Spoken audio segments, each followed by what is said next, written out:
welcome everyone. I know there's quite a few people in chat already, so that's awesome. Thank you all for stopping in.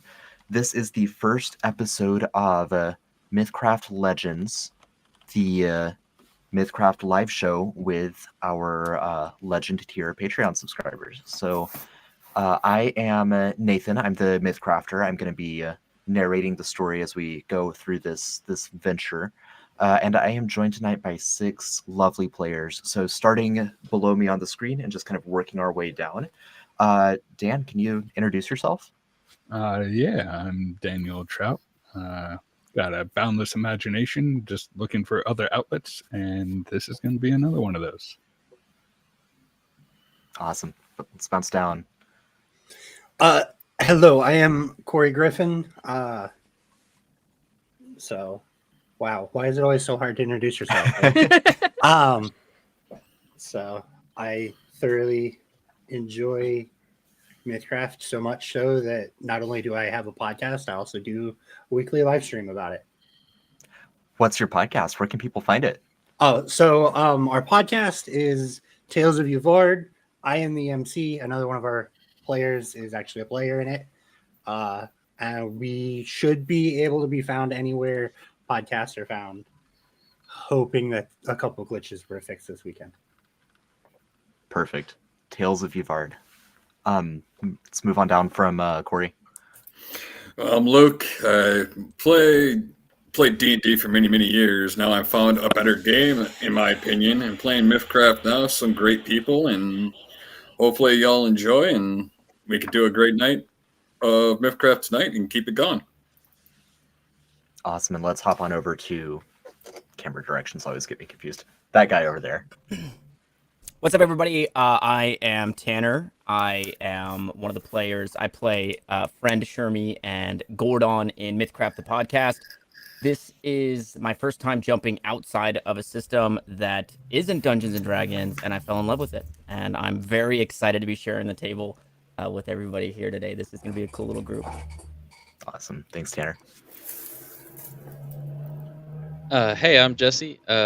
I play Zephyr in the Tales of Yvard podcast with Corey there, and I'm super excited to be a part of this. This is my second ever podcast I've ever been a part of, and it's just MythCraft system is fantastic. It's a lot of fun. And last but not least. Hi, I'm Andy. Most people know me as Andy. I am one of the co-creators with Nathan of MythCraft and Quasi Real. I play Kyrus and Renna on MythCraft the podcast, and I'm super excited to play here. It's going to be lots of fun. Fantastic. All right. Thank you, everyone. And again, I'm Nathan, along with Andy. I'm one of the co-creators of MythCraft. And yeah, I'm excited to bring this to you. So just a little bit about what MythCraft or Legends of MythCraft is something else. What MythCraft Legends is. This is going to be a monthly live stream. Each time we go live, it's going to run for between 3 and 4 hours. Given that combat stays within, sometimes that creeps up a little bit, but just so you know, that's kind of the window we're going for. So it's not going to be a weekly release the way some of the other podcasts and live streams that you listen to are. But be sure to join us in discord.gg/mythcraft to get all of the updates about when our next stream is. It'll usually be the last Sunday of a given month, subject to change a little bit as needed based on holidays and extraneous life circumstances. By all means, chat away in the comments. I'll keep an eye on that as much as I can while running the game. Otherwise, we're going to go ahead and jump in and get to know these characters. A second. Somebody did ask a question in the chat already. Yeah. Dominic, this is not a Veil of Eternal Night. We are using some of us are using some of the classes from there, but otherwise it's just original, straight out of Nathan's genius brain of a campaign. We ain't doing Veil of Eternal Night on this one. Yeah, the Fear and Sanity system is going to be on full display, so you're gonna get that. But we don't. It's not the official campaign from Veil of the Eternal Night.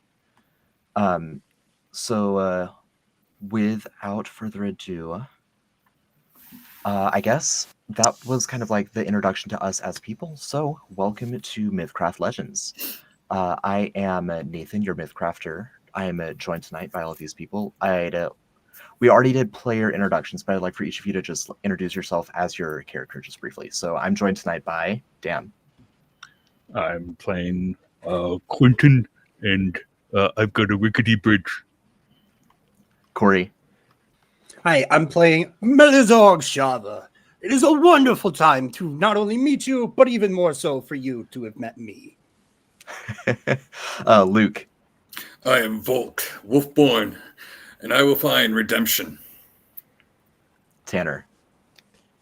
Hey, what's up, everybody? I'm Dansby. Just happy to be here. Jesse. Howdy, I'm Alan. I'm really looking for a new horse.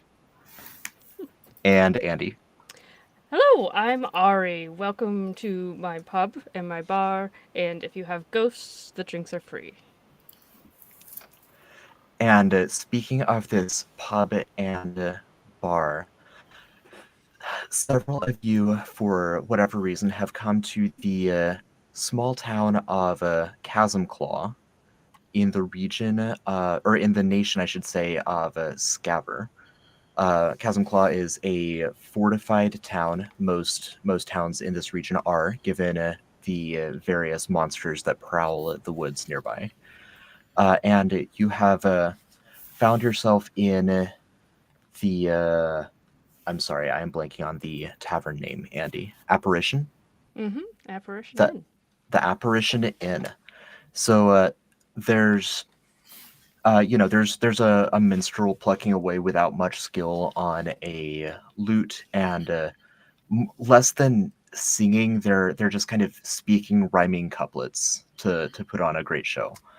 And Volk, as you are looking around the tavern, what are you doing? What are you thinking? Are you speaking with people, or are you more of a like lone wolf type? I'm kind of sitting in the background right now, just kind of taking in the ambiance of the pub and looking around, seeing who's coming in and out of the tavern while drinking a glass of ale and watching and seeing if anybody of interest comes in. Perfect. And can you kind of paint a picture of like what Volk looks like? Like we've got his mannerisms. Is he wearing armor? Does he carry weapons around? He has his sword and shield sitting beside him while wearing his chainmail and tattered cloak around his shoulders. Kind of just sitting there, kind of more brooding, but muscular brooding kind of guy. Perfect.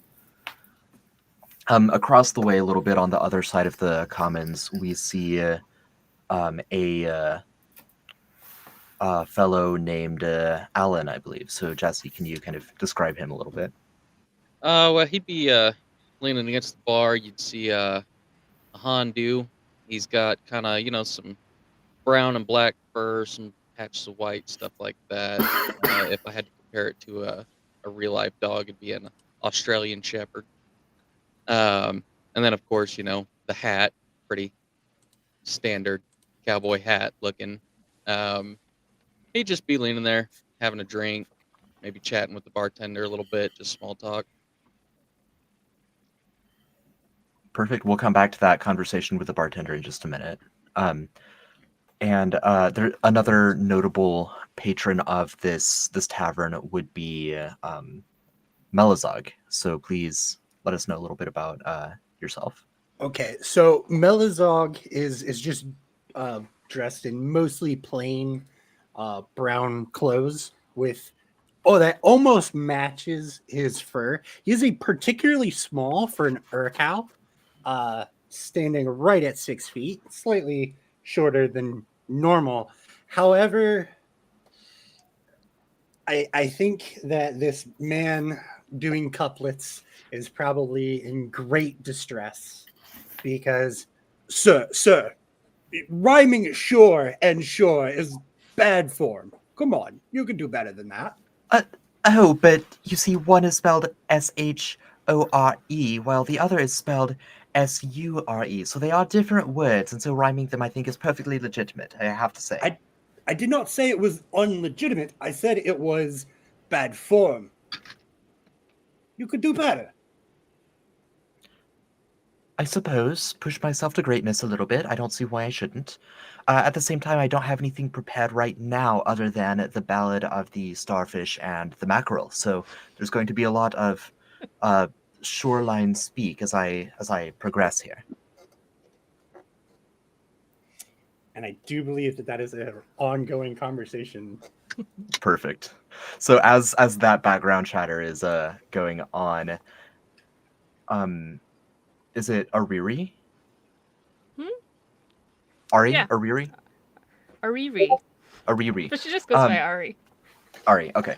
So you in the tavern, you are one of the bartenders, right? Yeah, sometimes. Okay. So let's say what is your main role in the bar? It's whatever she decides to do at the moment. She's not the best bar owner. She just Okay. kinda floats around. Perfect. A little So, bit absent-minded. Sure. At this moment, you'd be bartending for your new friend Alan here. So, in terms of like local gossip or small talk you might be making, there's a Scavrin group of rangers that are based here that often do circuits through the forest to try to keep it as cleared out from monsters as possible. There's the weather has been stormy, but not necessarily unusually so. It's midsummer, so that's typical. I think that cowboys are not common in this region, so that may be a point of conversation. But Do you always wear that hat? Oh yeah, it's you got to have something over your head when you're out under the sun all day. But it's been raining. Well, it keeps the rain off my shoulders too. Keeps So my head dry. is the point the sun or the rain? It's everything. Spend a lot of time outside. Why are you here? Well, Specifically? I'm looking for work. I don't know much about this here area. I Lots of recently spookies. lost Spooky the herd spookies. lost the herd I was in charge of, and now I'm just looking for new work. Heard of what? We cattle. Huh. Is it cattle something that's common up in this? Like, this is pretty far up north. yeah, Right? it's so I think that like shaggy furred cattle stuff The closer to like big fat yaks and Highland whatnot. cows? Yeah, Okay. yeah. Not necessarily in Scaver itself because it's a heavily forested area and they're more Mhm. plains creatures, but definitely from Fjordenhaven for sure, which is northwest of Scaver. Okay. Let me show the region map for everyone. Fjordenhaven is not depicted on this map, but it begins up at the very top where I'm like pinging here. If you can see that. Oh, up here. Okay. Yeah, Got so it. there's like this big valley Mhm. that is kind of sacred ground for various religious practices, burial grounds and stuff like that. And then up beyond that valley, that's where Fjordenhaven is. Gotcha. So you said you lost your cattle. Did the monsters get them? The creatures? Oh The no, we things? don't have much worry about that up in Fjordenhaven. We a storm came through, spooked them all, stampeded. It was just terrible, but these things happen. Hold on one second. And then you see Ari look down the bar at a place where there is nobody. But she just starts going, Fred, don't you do that. Fred, you are not a cat. Do not touch that cup. And she's sorry. Well, if you're looking for work, there's always work to find creatures and monsters and stuff. And then if you hear any like cool ghost stories and stuff like that, like I'm always up for really cool ghost stories, and the boss would definitely be interested in really cool ghost stories. So that's another option. We are always looking for that kind of stuff. Well, I reckon I can keep my ear out for any good ghost stories. There's always something to share around the campfire. As for work, I don't have much track in hunting monsters, but I could give it a shot. You got any leads on where I could talk to somebody about that? Oh, you could talk to the rangers. I'm really good at finding them, so like if you're really good at killing them, I could help. I just like I'm not good at the ending part, but I'm good at the finding part.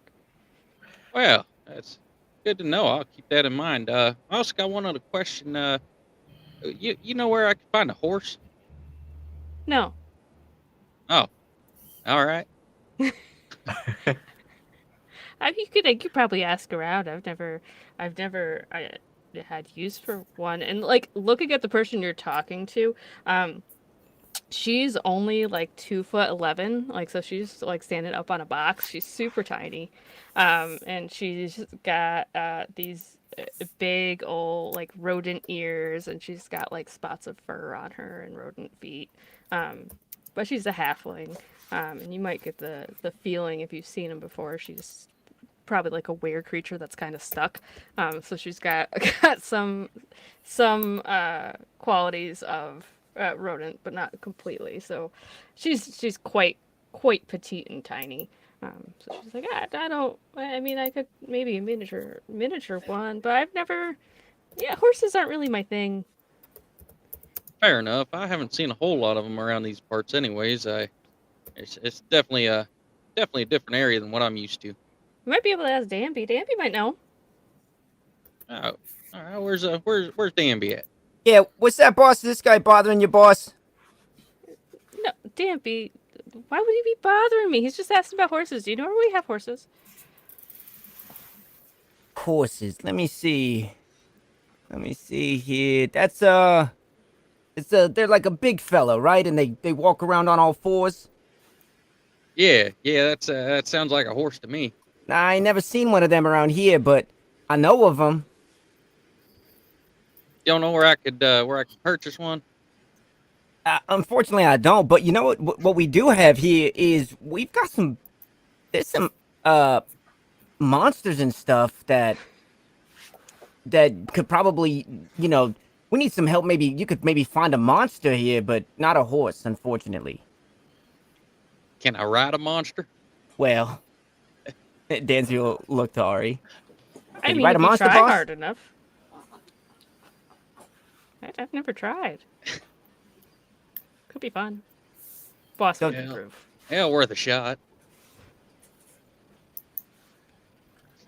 So speaking of monsters, so the door to the tavern bursts open like saloon style, right? Like the two doors swing open at the same time, and there's like a whistle in the distance, and a heavily armored human walks into the bar and just scans the room. I'm sorry, Corey. Is it Melizog? Yep. Yeah. Okay. You. Oh, I'm so sorry. Not a human. And Urkel walks into the bar, heavily armored. Melizog would recognize this individual immediately as Marcolius.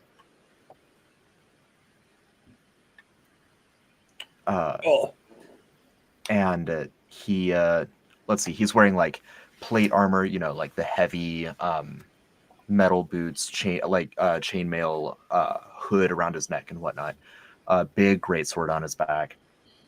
He just walks in and looks around, nods to you, Melizog, and then declares loudly, "A contingent of rangers is overdue coming back, and we find ourselves in the unfortunate situation of needing to cast a bit of a dragnet in the forest to find and return these rangers home. Should any of you volunteer to help, you will be well rewarded by the Rangers of Chasm Claw. Should any of you not volunteer, well, that's your right, but it will go duly noted." Excuse me. It's kind of rude to just burst into somebody's bar and just start shouting stuff. It's kind of rude for you to presume what I should and should not do as captain of the Rangers, Miss. You could at least just say hello and say, "Hey, I got an announcement to make." Well, I if did we're being just make honest, my he was announcement. never the best at decorum. Oh, little brother. Are these guys bothering you, boss? Danby, don't do it. I mean, yes, they are. All right, fellas, I'm gonna have to ask you to leave. We're not looking for rangers around Come on, here. you don't want to get into a bare knuckle brawl with me. Like 5'7", just not a very big or intimidating man. Yeah, guess Marcolius is a doesn't little bit pay. bigger than Melizog. He's, Extremely. 6'4". Yeah, Did you say bare knuckle brawl? that's what That's I why said. I was laughing. Hey, who said anything about bare knuckles? And Dansby will hold up his fist with a couple of brass knuckles on him, and he's, oh, I get it, bare knuckles. Marcolius like kind of rolls his eyes. Look, you seem fiery. That's great. We could use that out in the woods. We just need to do like a circuit. Should take if you set out at first light tomorrow, should take you 4 hours out, 4 hours back. We've got the whole route mapped out for you to explore. What do you say? I assume you're the bouncer, Mr. I'm actually looks around to see if Ari's looking. She's not. She got distracted already. I'm actually kind of like the boss around here. Some people call me the boss. Some people call me that. The name's Dansby. We'll hold out like a small hand to the cow. Dansby, and Marcolius will just like do the intentional like assertion in the squeeze, right? Well, Dansby, I think that you I like your attitude. You're a fighter. We can use those. Yeah, I mean, I gotta ask my boss about it, but I think that's something that we could probably do. I thought you were the boss. Well, you know how it works. It's like there's levels to this stuff, you know? Fascinating. Anyone else? And he'll kind of single out Volk, seeing your armor and your weaponry. I'll join your cause. We'll go find these rangers, bring them back safe, and handle anything else that's out there. As a knight of Arendor, it's my duty to do it anyways. Appreciated. And he gives you an Arendoran salute. You're really just going to hire muscle if I do not volunteer, aren't you? Literally bring nothing but muscle. That's what wins fights against monsters, little cub. I know you never understood that. I will prove to you that it is the least effective way. Just don't get in the Arendoran's way, all right? We need to keep our best foot forward with them. Kind of says that under his breath as he walks past you.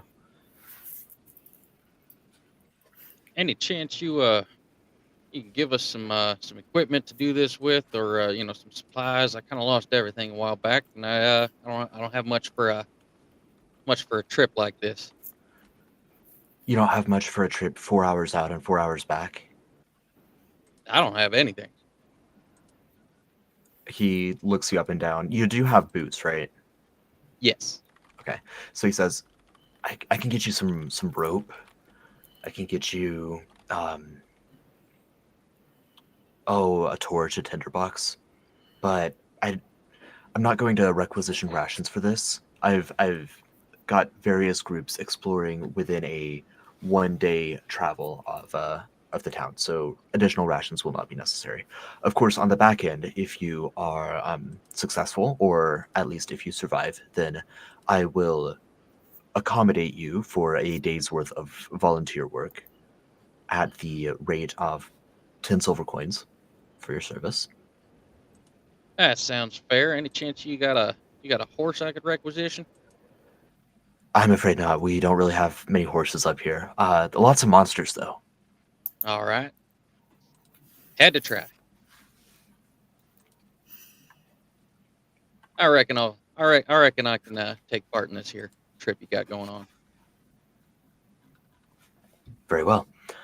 Your contingent, then, those of you in this establishment that will be undertaking this quest, shall head south from Chasmclaw, travel for 4 hours along the hilly terrain to the south, and then return after sweeping this region. You will be provided with a map with coordinates with relevant landmarks to look out for. There's a set of ruins from a long abandoned keep from many, many generations ago, about 4 hours out. So once you hit that, it's time to kind of move to the east, or I'm sorry, to the west, and start your circle back to Chasm Claw. So rest up. I'll see you at dawn to see you all off. Wait, quick before you go. What is it that we was doing again? Oh, you're looking for rangers that have since gone missing. And there's like what, 4, 5, or 6 of them or something? It's a contingent of 12 rangers. Oh, geez, Louise, lost 12 guys, huh?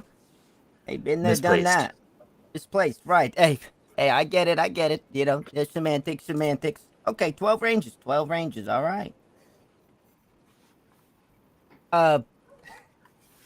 Do we want to like put our hands in the middle or anything, or and say like a team name or something? Since we're all gonna be working 12 rangers on 3. 1, 2, 3. 12 rangers. 12 rangers. 12 Rangers.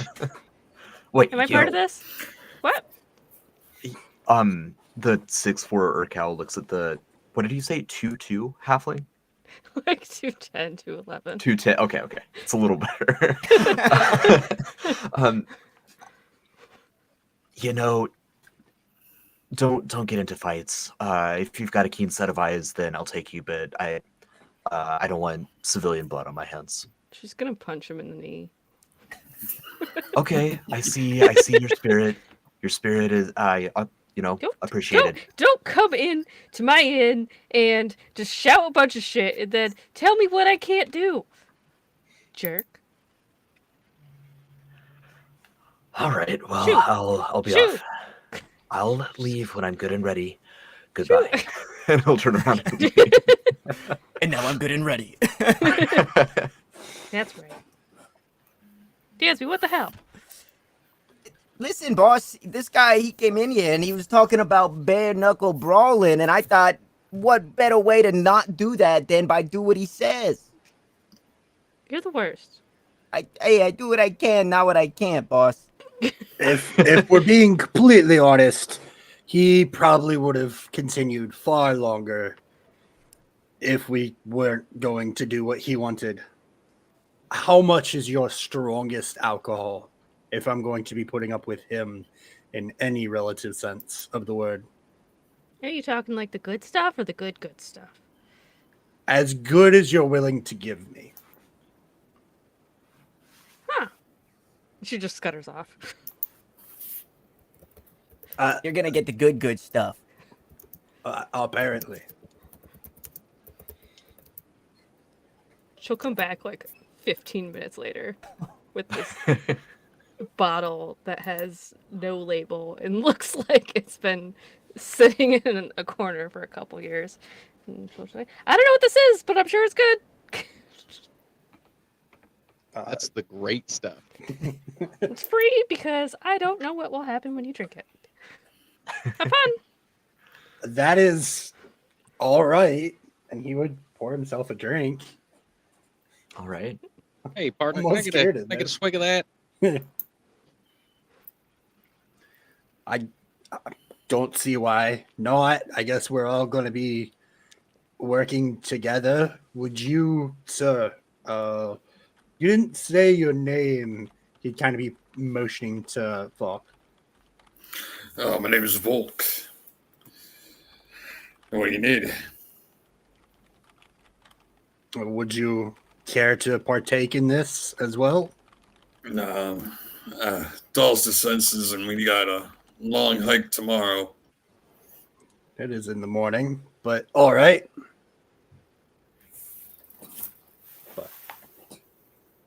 Perfect. So yeah, over the course of the evening, you can all share in this mysterious beverage, and everyone who participates, go ahead and make an endurance check, please. I had a feeling that was coming.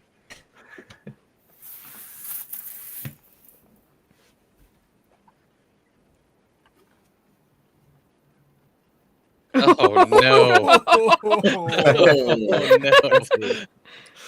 I mean, I'm not too much better, but Yeah.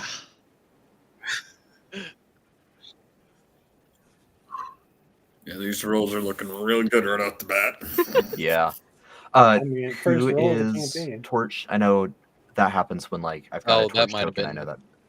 Hang on, Uh, that might have been me. okay. Yeah. The crit fail. Yep. Okay. So, Alan, you probably pass out before you get to your room, so you'll just spend the night in the commons. And when you wake up, I'm gonna say you've got like the kind of dull ache in the back of your head, the like minor hangover from just the couple drinks, just of the deeply fermented whatever it was. And so I'm gonna say that you're shaken for the first 4 hours of travel. I hate that condition. um, The first 4 hours, that's half of it, dude. What the heck? Hope Be we a don't good run day. into anything in the first 4 hours. Don't blame me. I just found the bottle. The condition is going to be slightly less severe for Melazog. You're just going to be demoralized for this time. Okay. Now, all of your affairs in order. Marcolius will meet you all at the southern gate here that leads down into the forests. He will come up to you, Alan, and he'll hand you some extra rope and tinderbox, some unlit torches. Appreciate it. Yes, of course. Again, just south for 4 hours, hit the ruins, take I guess from your direction, take a right, but head west and then kind of make a little triangle and work your way back up here. Pretty simple, pretty straightforward. Good luck. And with that, you can all set out into the woods. Go on an adventure. Yeah. Time to go on an adventure. What do each of you look for or find it interesting or noteworthy as you're traveling?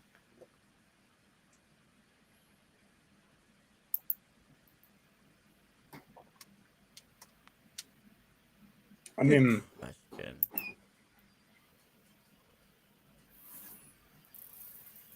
so I'll go first. Milizog will definitely be interested in a lot of like any creatures that even maybe non-monsters, but just kind of anything he can find in these woods.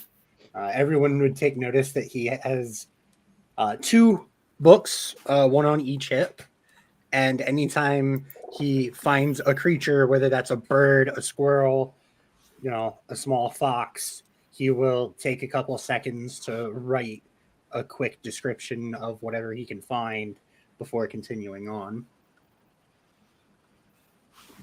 Perfect.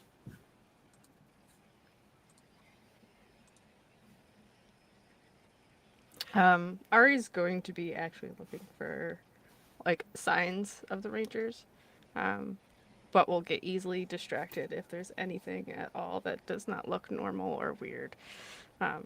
So especially if it's anywhere near paranormal, she will get very distracted and off course. But other than that, she's looking for tracks and obvious signs of normal things. Okay. Dansby's like quietly running situations through his head where somebody is bothering Ari and he gets to do something about it. He's like talking to himself, like hands up, kind of. Okay, yeah. Is this guy bothering you, boss? All right. Here we go. 12 Rangers. 12 Rangers. Ari, can I actually have? Oh, sorry. Go ahead. Go ahead. I was gonna say Alan will just kind of be looking around, picking up some random different herbs and looking at them, seeing what he's got. He's used to being out and about in the wilderness, so just kind of picking up little things that he sees. Maybe picking up some rocks along the way or something. Okay. Anything in particular from Volk? Yeah, I'll pretty much keep an eye out for different monster tracks and different monsters that might be scouring the area. All right. So, could I have an awareness check from Ari and Volk, and a intelligence check from Alan? Will perceiving or tracking work? Either one.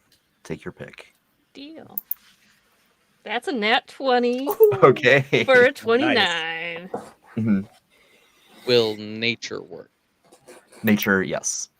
I did not get distracted. Ooh, okay, Torch. Okay, That's a Torch. 25 rolls. total for me. Why does it show as torch? I am not familiar with this. So I have. I'm not sure how it got like sidetracked into your programming, but I have a token named Torch that everyone has access to and can move. If And you so at some point, right click down um, over here on your name, go to user configuration, and then you're going to want to select, not Torch.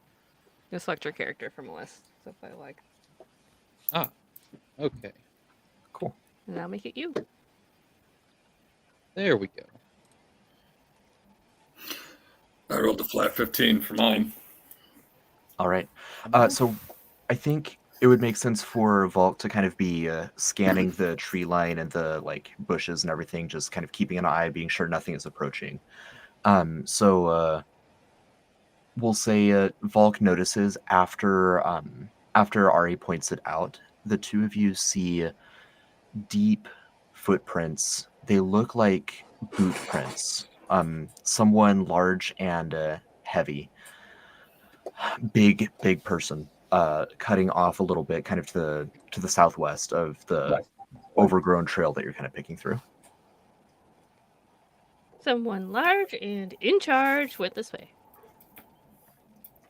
I mean, just look at this boot print. It's like Yeah, I the like size the of my step head. heavy. Should we go? They're Should we go? Should we follow it? I think we mean, should I do follow not- it.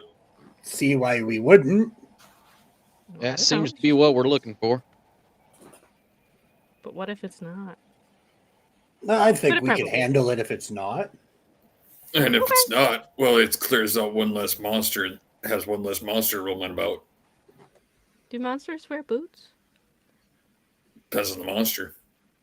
I've met Huh. some monsters wearing boots. Fascinating. I worked for one of them. That sounds like Interesting. a yes to following the footprints. Yes. Okay. After about 20 minutes kind of weaving through the underbrush, now that you're off of kind of the main... I mean, there's not much of a main trail anymore. This area has been overgrown for many months, if not years. But you go off-road, you push your way through the brambles a little bit, and you come to a shallow gully.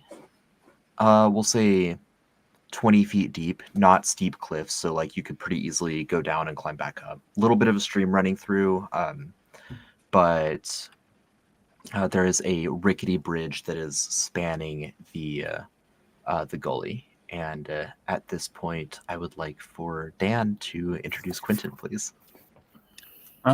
Yeah, he is, I think, taller than most of the party, standing at 7 feet 3 inches. He's not wearing boots, but he is wearing sandals that could possibly leave boot imprints. But just an assortment of strung together like furs and leathers, almost like many hand-me-downs turned into common clothing, adorns him. And he seems to be just etching something into the side of the bridge or working on it. It's hard to tell. He does have dreadlocks, and he has little wooden trinkets kind of woven into them, and he's got almost as impressive beard as long as his hair. One of his tusks, because he's a trollkin, he's got two of them. One's broken with a band around it to keep it from breaking more, and he's capped the other one to keep it protected. But he's just smiling, working on that rickety bridge. Guys, I think that's the monster in boots. But it's not boots. It's sandals. Do Party monsters wear beast, sandals? Oh, Guess we're just saying hello. What? Who's there? I am Melazog Shava. I was wondering if you could possibly point me in the direction of some individuals we were looking for. Depends on what the individuals you're looking for. But I'm Quinton. Hi, hello, Hello. Daddy. hi, hello. Did we get like a running description of these 12 people?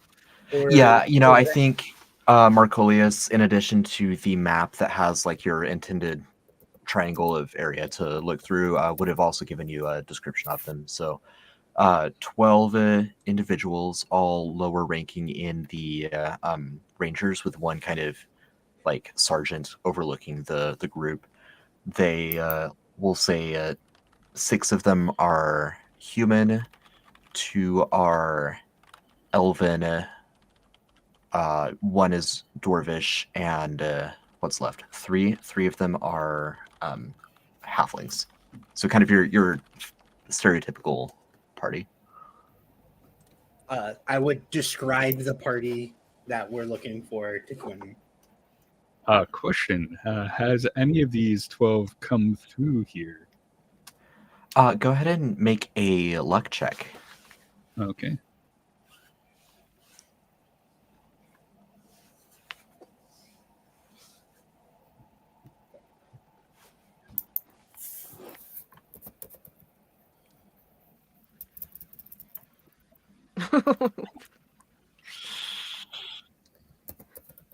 You're unaware of any of these individuals. You haven't seen any come through here with a 6.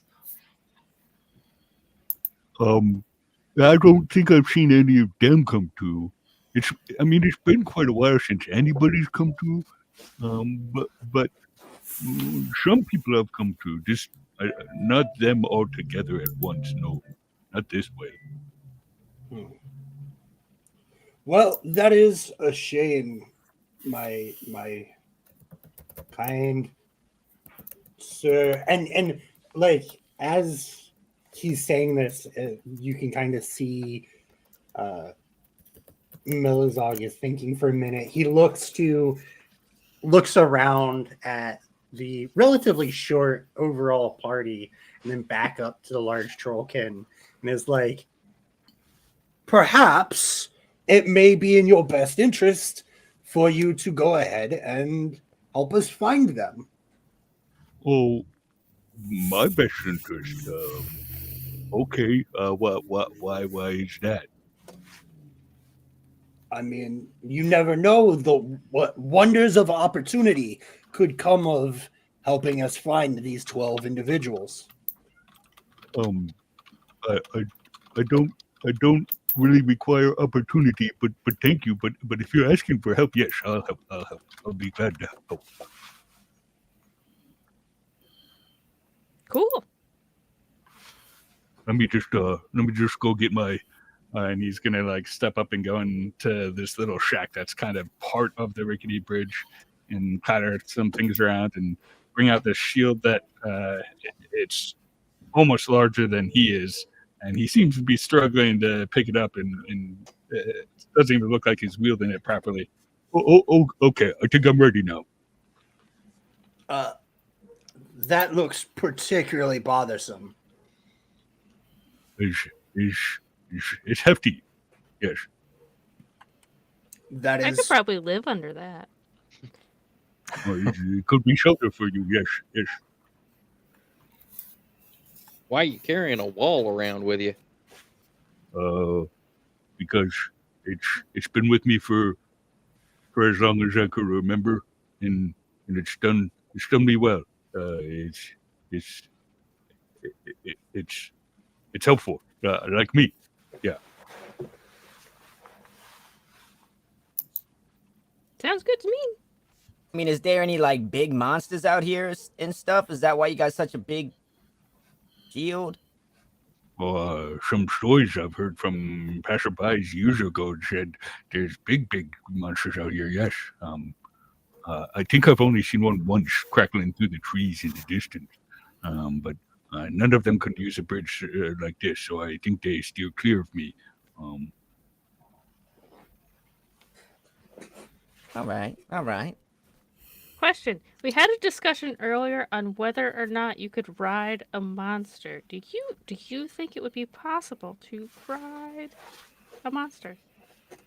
My friend here is looking for a horse, so we're just trying to find a substitute. I've heard some stories of wicked entities and evil people riding gnarly monsters. Yes, so possible that from the stories I've heard. Yes. There you go. There's your horse. All right. I mean, I ain't looking for something necessarily so wicked, but I'll take what I can get. I mean, we might be able to find you something to ride that we can both train, and would be even better than a horse. I didn't know that this was part of the conversation you were looking for.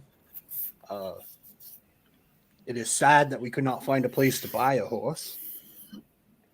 Yeah, Well, hey, I do a lot better in a saddle than I do on the ground. this guy's pretty big and all that. Maybe if you talk nicely to him, maybe he'll let you ride him. Well, I'm not a monster. Well, we're not saying you're a monster, but you're a big guy. I'm pretty sure you're pretty big and strong to be able to handle this little pup here. You can just pick him up and put him on your shoulders and just charge with him. Oh, maybe. I don't know that that's my style as much. Appreciate the offer. Hey, beggars can't be choosers, man. It's an interesting hat. I don't think I've ever seen a hat like that. Oh man, everybody I know wears them. Where is it exactly that you come from? Because I also know of no one that wears a hat like that. Y'all ever make it up to Fjordenhaven? There's very few places I haven't made it. I come from a little town in Fjordenhaven. If you haven't been there, you can't go there. But it's a nice little. It was a nice little place. If we haven't been there, we can't go there. Well, now I want to go there. Right? Well, it ain't there anymore. Oh. So you just, may like, be up the and last walk person away? that wears that hat. Well, it sort of walked away, or something sort Did of. it go with your herd? Well, they're why it ain't there no more. I need this story, my friend. As you see him take out the book that he was writing all like the creature things into, and he pulls out a quill. He's like, I need this story. Well, you see, I like as I said, I spent a lot of time just watching the herd and keeping track of them. See, the village, we all worked together, and they had one big herd to feed the whole town with, and I was one of the riders that kept track of it. Well, one night we were making camp along the river, and it was nice, peaceful night, beautiful. It seemed all right. And I decided to take the night guard, and next thing you know, I mean, clouds and wind just blew in, storm like you never seen before, and spooked the cattle. They got up and running, and 200 head of bulls. They really do some damage on a town. I couldn't get ahead of them. Kind of knocked some things over, started some fires. The village, it was pretty small. It didn't stand up to stampede real well. I looked around for a bit afterwards, but I couldn't find anybody else that survived. So are you like on the run? Well, are you no. fugitive? Am I Oh, gonna go no, to no. jail for helping you? Like you just admitted to being slightly at fault for the slaughter of your village. Well, it wasn't so much that I was at fault for it. I mean, once the cattle get spooked, you can't really stop it. Okay. And besides, Arrest the cows. there's nobody really left there anyhow. And I looked around, couldn't find anybody I knew, so I figured it was just time to move on. Does that mean there's no more hats? Well, there's some other villages around there that are pretty similar to ours, I reckon, but there's none left where I'm from. So you may actually be the last man wearing the hat as you see him finish writing your story into the book with just like a note that just says, might be psychopath. It's really sad that you lost your home. I'm sorry about that. I've not been many places, but here, working on my bridge. Yeah, but that is, I've got water in my eyes. It's sad. Yeah, I reckon I don't think I'll ever find another place like old Oops and Deaden. It was a good little town. But aren't there 12 people you need to find? Oh yeah. So about those 12 people, having acquainted yourselves with one another, having brought Quinton into the party, you can all make your way across Quinton's bridge and continue southbound to kind of showcase the montage of the next 3-ish hours as you head south. I'm going to ask for 2 skill checks from each person. These skill checks represent your ability to cope with the wilds, to look out for monsters, to not get lost. You do have a map, but it's a forest, and so some of the landmarks, like, it's easy to lose sight of them as you go down a hill and come back up under a tree line. Like, it is easy to get turned around. So this could be a strength, endurance, intelligence, or awareness check. And if you have a relevant skill, feel free to say so. Would you happen to take history? Yeah, I would take history. I'm gonna set the DC a little bit higher for history because it's not like as relevant as geography specifically or navigation. But I would take history. I mean, I also have geography. Would investigation work? Investigation, kind of same as history. It's not as relevant as tracking, for example, so you can use it, but I'll raise the DC a little bit on it. Would you take nature again? I would take nature again, but I'm not going to take nature a 3rd time. So remember, there's going to be 2 checks here. You can use nature for one of them. Okay. I did forget. What did I get for that roll earlier? Thank you. Yeah. So over the course of these 4 hours traveling south, you collect enough nuts and berries and roots that you just find as you're going that you now have 3 days worth of rations. Sweet. Nice. So for those 2 checks, would perceiving work for one of them? Yes. And for the other one, would foraging work, just to see if there are like edible things that no longer like don't have anything edible to bear? Sure. Yeah, I'll take foraging.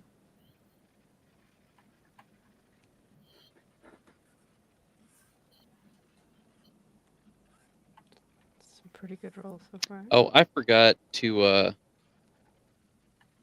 do the shaken earlier too. So sure. Are these both at a -2? Yes.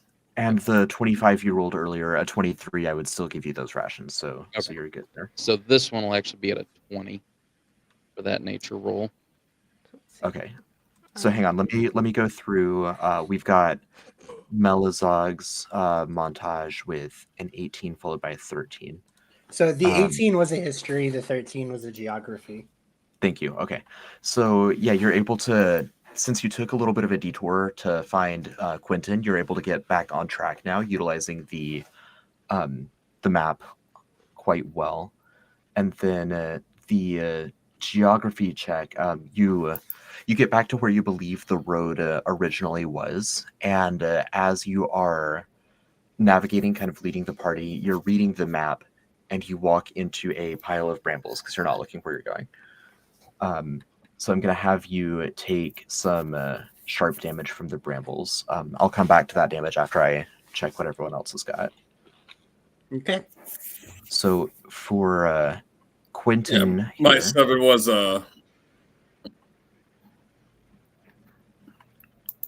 So the 17 was the perceived and the 23 was the foraging.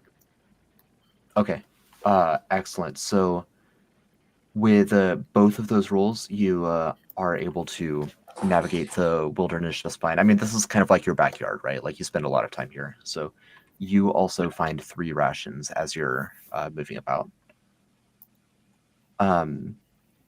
Luke, we spoke over each other, so sorry. What were you saying? The 7 roll is for endurance, and then the 23 was the investigating. Perfect. Okay. So from the endurance roll, actually, for the 7, you're going to gain fatigue. So that's 1 death point. Just from hiking and not not quite feeling as up for it as you thought you were. Maybe it's the armor, maybe it's the late summer humidity, whatever it is, you're feeling it a little bit. You should have drank more water. Right. The 23, Alrighty. 23 is great, and we're going to come back to what that means here in just a minute. So we've got damage to deal to Melazog and a investigating bonus to give to Volk. For Alan, we let's see, we got a 20 and I haven't rolled anything else yet. Would you Okay. take I'm thinking either like athletics for moving around or maybe perceiving for looking around? yeah, your pick. I'll do perceiving. That's not great. An 8, or actually Okay. 6. Right. So at some point along the way, you're going to take a similar a similar amount of damage that that Melazog is going to take. You might run into a pile of brambles while you're like looking for more berries to add to your rations. From that first check, you do gain 3 more rations, so you're up to 6 now. Sweet. Yeah. And let's see, I saw Dansby's rolls. Also a 6 to lead off, and then is it a 14 after that? So Dansby, like your friend Volk, you're going to gain a level of fatigue, 1 death point, and okay, 14 awareness. Thank you. So yeah, you're keeping an eye out for monsters. You don't see any at present. You're keeping an eye out for rations and fresh water and whatnot. You also don't see any beneficial things at present. But just looking out for everyone. And Ari, were your rolls in there? We got a nat 1 for tracking, and then a Okay. 23 for perceiving. All right. So you track some footsteps off of a gully and you fall. You're going to be fine, but you're going to take some falling damage. Yeah. And then the perceiving... I'm sorry, what was the perceiving roll? 22. Okay. All right. So... whoops. Hang on.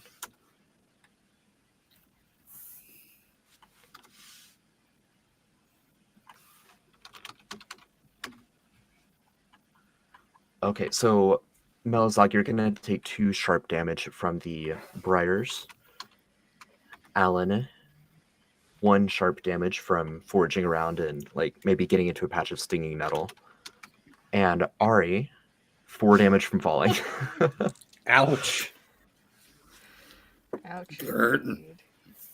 Now, on the plus side, Ari and Volk, as you are looking out for potential threats, you're investigating, you're trying to stay aware of your surroundings, you see a monster up ahead of you. It is not a horse or anything resembling a horse, but the 2 of you are going to gain surprise on the combat round as you have a chance to see it before it catches wind of you. What you see before you is like a moving clump of dead branches and mosses and lichen and like leaves and ivy. Volk may have seen something like it, given that he's a knight of Arendor. So Volk, if you want to give me an intelligence check, I'll tell you a little bit more about it.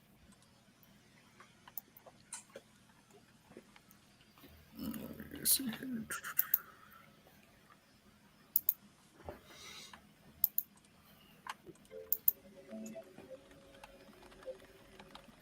That'd be a 16. All right. Yeah, so you would know that this is a wilting warden. It is a plant creature that is like kind of bestial in shape. You know, it's built large and bulky, a little bit like a bear. And it is typically made by witches, occult activity. It's not a naturally occurring creature.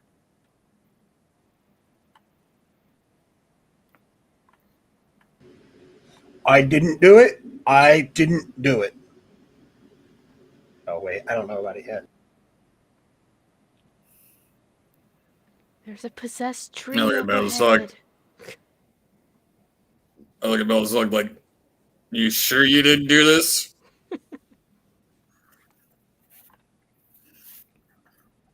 I think that's a monster. I most certainly did not do this. However, I would like to study this thing if we can. If you guys pointed it out. I'll point it out and be like, well, you can either study it dead or dead. Because those things are not fun.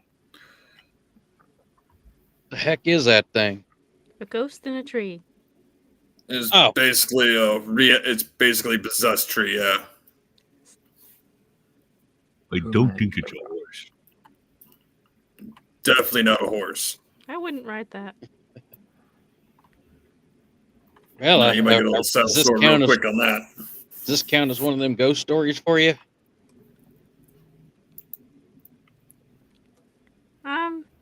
Depends on how possessed the tree is. Maybe. We'll see.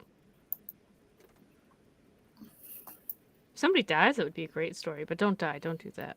But it would still be a great story, so maybe think about it.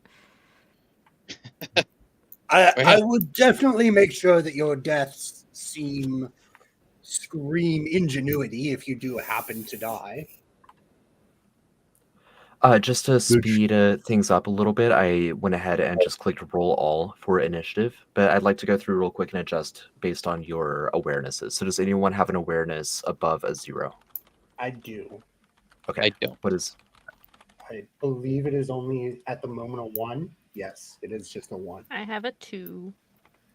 All right. 1 for Melazog, 2 for Ari. Anyone else? And 1 for Quinton. 1 for Quinton. Yeah, we're talking about awareness, right? Correct.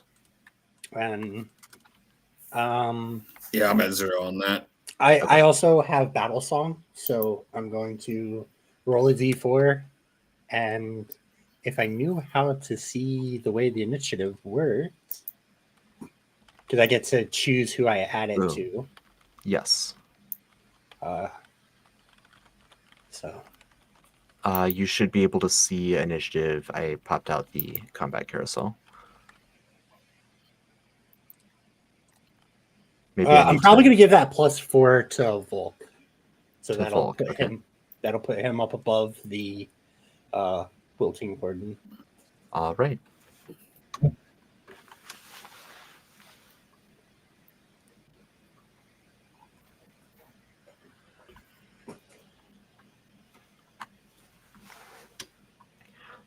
Okay, so we're gonna start off with this creature.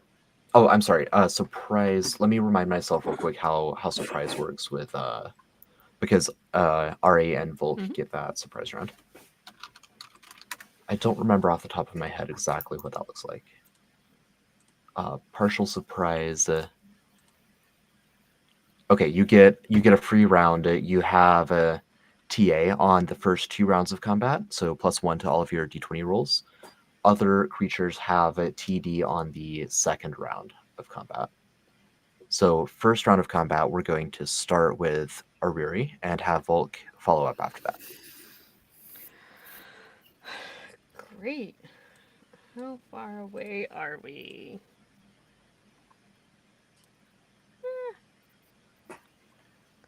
Not close enough. Okay. Ariri is just going to pull out her tiny little short bow. It looks like a short bow for children. It's like super, super small. Probably feels more like a dart to most people. And she's just going to take 2 shots with the short bow at the possessed tree. All right. And the whole time she does this, she's very animated with this. So she's like, pew, pew, go down. So that is a 12 and a 15. And all right, the 15 is.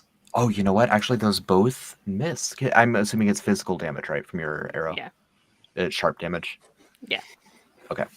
Yeah. So they the second one seems to like thunk into the bark of the tree, but it doesn't appear to do any damage. Well, we're fucked. that'll be the end of Ari's surprise round. All right.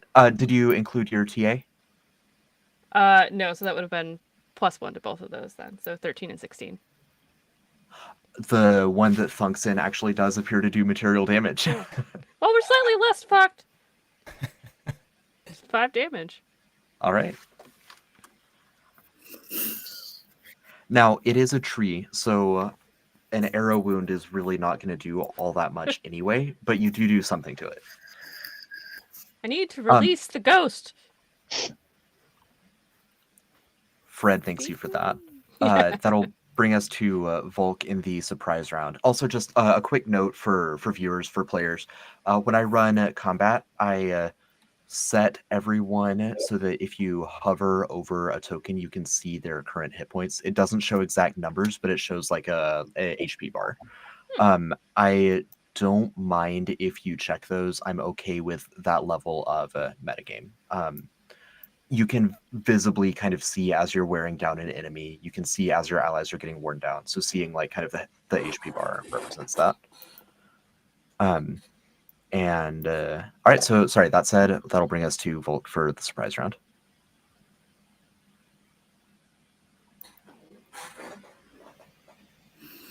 All right, I'm gonna move 15 feet. Okay. I think you are. Did you just circle yourself? Yeah. Go up from the measurement controls to the token controls on the left. And then click on your character, and that way you'll be able to move them. Token controls, token. Very top left. It's like the little person. Okay. Yep. And then just like click. Yep, Yeah, there you found go. it.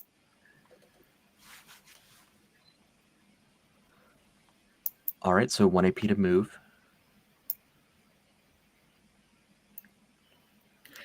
And how much AP can I roll over to the next round?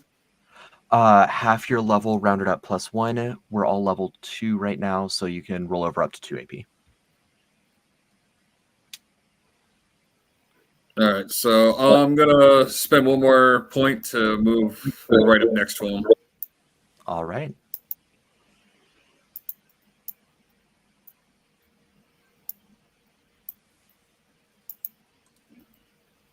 And then roll over the remaining AP. I'm trying to get the thing to move. So you got to be on the select one? Yep. Yeah, for some reason I can't get either it's on my screen or something that's not moving the character. So it looks like you have the measuring tool selected.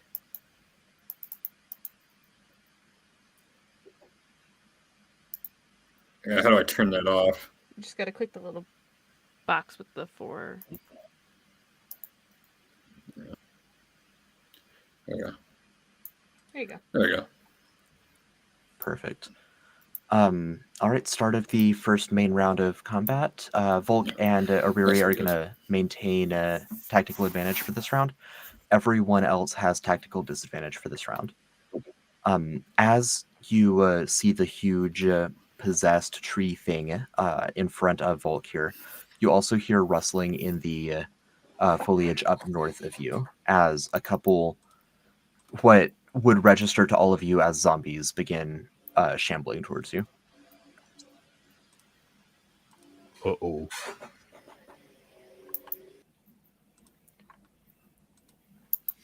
This one is going to have a super exciting turn. Ready for this?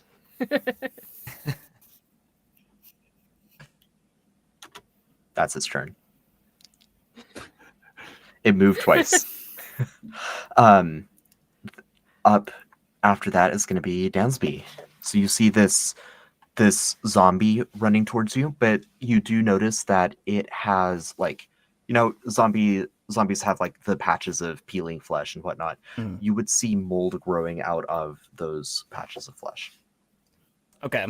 So do I want to spend the movement to do this?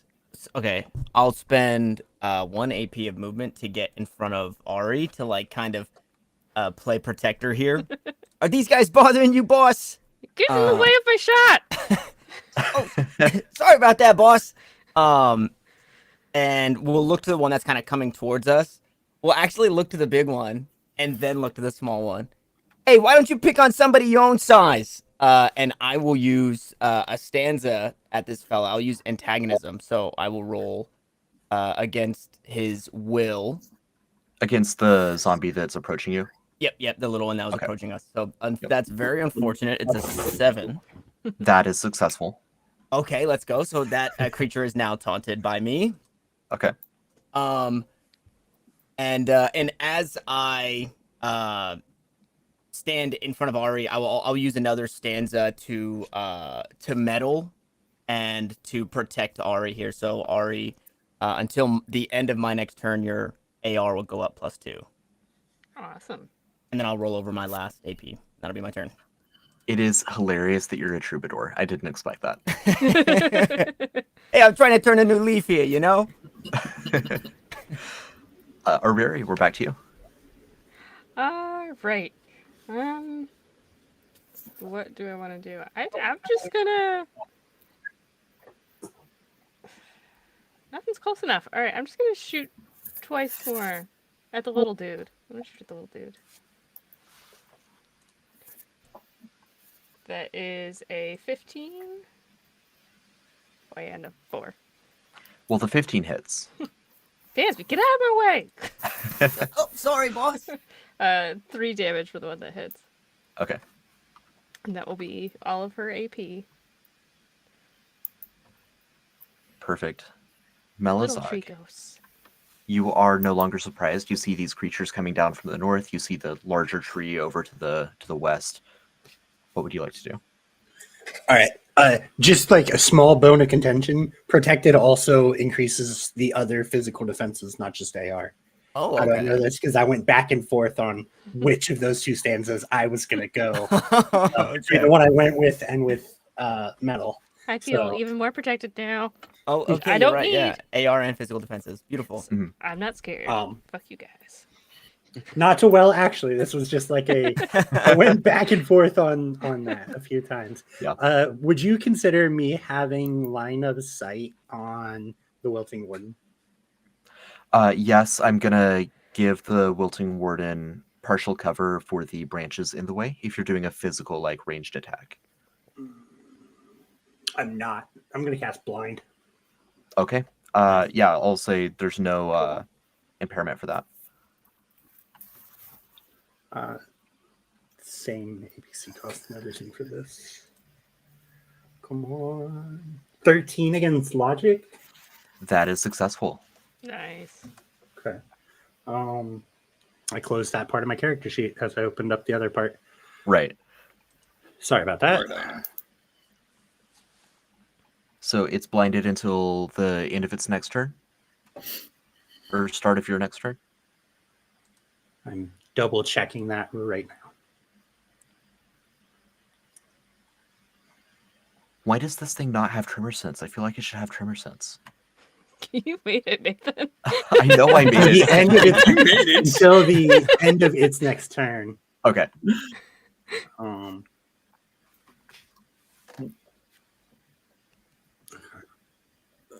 And then I am going to attempt to demoralize it. Okay. It's feeling a little demoralized already, but go ahead. So this will be against its willpower. That is a 9 against willpower. It is Or would it mechanically be- demoralized. Because I would also have TA from now being unseen, and so it'd be an 11. Because all But creatures are unseen, concealed. correct. But then back down to 10 because of your TD from surprise. True. Either way, it is successful. He is demoralized. In essence, Blinded what I and did with my turn was everyone gets a +3 from me against the Wilting Warden. Yep. And that will Demoralized be- lowers his defenses by 1, and blinded is going to boost all your other stuff. Correct. Unseen, I believe, also means you roll 2d20 and take the higher. Yep. Correct. In addition to the extra +2 to attack. Yeah. So I guess I Nice. could re-roll that, but it's already enough. Yeah. That will be my turn. I hope it was relatively effective. I would say so. And that'll bring us to Alan. So first of all, I'm still shaking, right? You are still shaken. You are also Surprise. So I'll partially have surprised. a -3 to anything I do. Correct. Could I potentially roll like scavenging to look around and see if I see something that looks like a good weapon on the ground? Like a big stick or a rock or a pile of Yes. rocks? Yes. That's an 11. I'll give you a mace. It's just an improvised like log. So I will say, because it's not like a full like actual mace, if you roll a crit fail, then it's gonna break. But Okay. until then, you've got a But mace. basically an improvised bludgeon. Yes. Yeah. Sorry. You're Okay. right. Improvised Perfect. bludgeon. And with that, is that going to cost me any AP? No. It's the forest. There's suitable stakes that are Sure. not hard to find. In that case, I'm gonna run towards the zombie here. Let's see. 20. It's gonna If you're be using 2 the AP measurement to. tool like that, you can press spacebar, and it'll if your character is selected, it'll drag you to the space that you've measured. Oh, that's nice. Yeah. So 2 AP to. I'm just gonna run up here behind it. Okay. That's handy. All right. And then I'm gonna just smack it with that improvised bludgeon. Okay.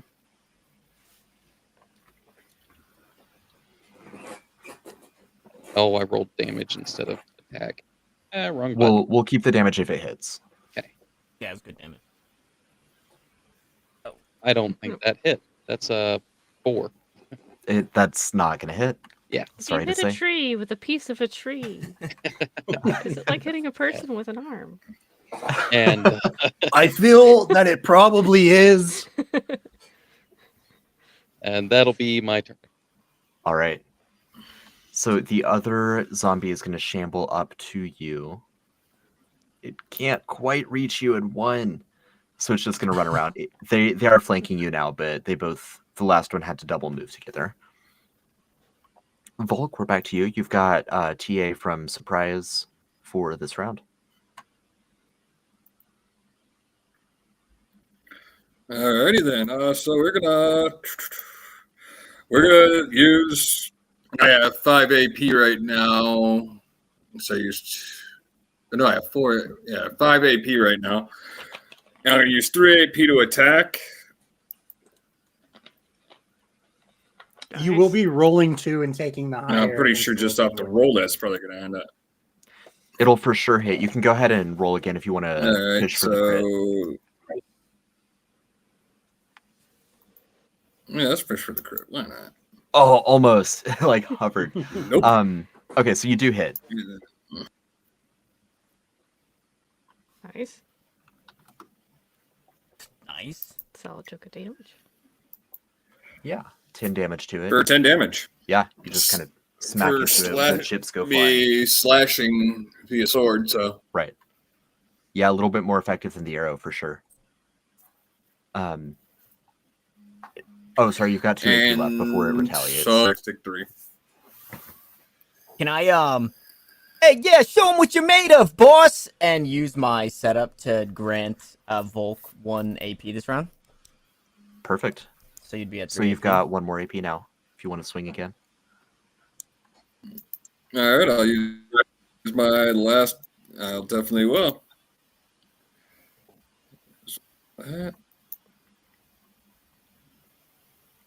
And a 16, but It's a higher one. yeah, then it's a. Is the +4 including your various TA already, or? No. That's just Okay. off my. That's just my bonuses. Okay. So yeah, you'd be at a 19. You easily hit it again. That's just my normal bonus that I always have. So That's impressive.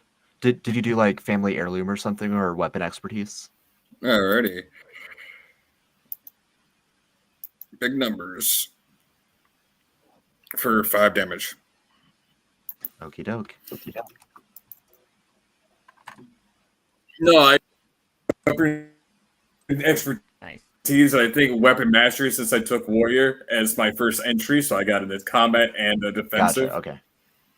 Nice way to get that combo. All right, so that'll bring you down to 0 AP. Bring us to the wilting warden, which is blind until the end of its turn, but it's going to try to punch back at Volk.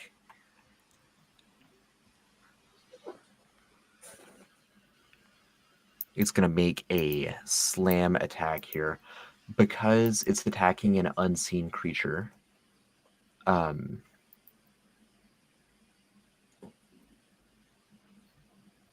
attacking an unseen creature, take the lower result of 2d20. Okay?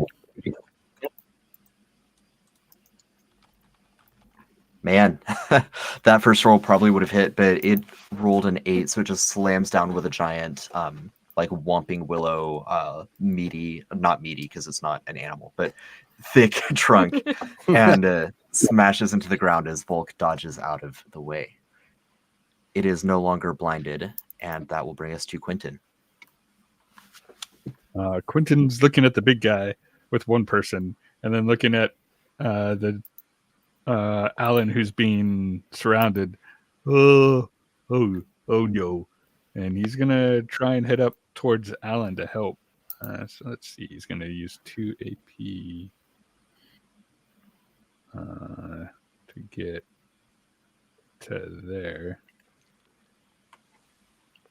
That leaves him with only 2. So for now, he's just gonna try and just bonk this zombie right next to him. Okay.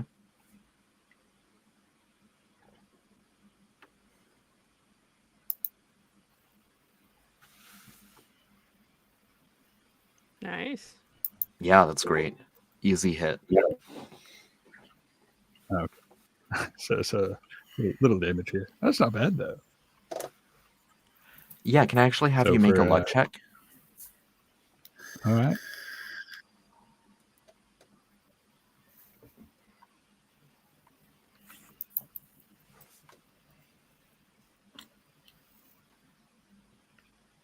Ooh. Ooh. Nice. Yeah, it goes down. Quinton, how do you do it? He's just running up to try and help this guy he just met, and he's like, "No, that's not good. There's too many around you." And he swings a hand and clocks it with the back of his hand and just smashes its face off. Nice. Its head goes flying, and like a puff of spores come up from its neck as it slumps over. Oh wow, good hit, man. Thanks. Oh, you're welcome. And that's all of his AP. All right. Back to Dansby. Alrighty. Yeah, now I'm gonna show him who's boss, and I'm gonna I'll spend 2 AP to move up towards Volk here. So I had 5 since I rolled one over. I have 3 remaining. And then with my basic dual wield and my brass knuckles, I'm gonna spend my remaining 3 AP to throw a couple punches at this tree guy. Nice. And he's still blinded and affected by all that. No longer blinded. It's until the end of Just the creature's turn. demoralized. Okay, just Yep. more or less. So that's the plus. His AR is reduced by 1. Perfect, beautiful, love that. All attacks against demoralized creatures gain TA. Okay, well that's only a 7 if anything, so I don't think that first one hit.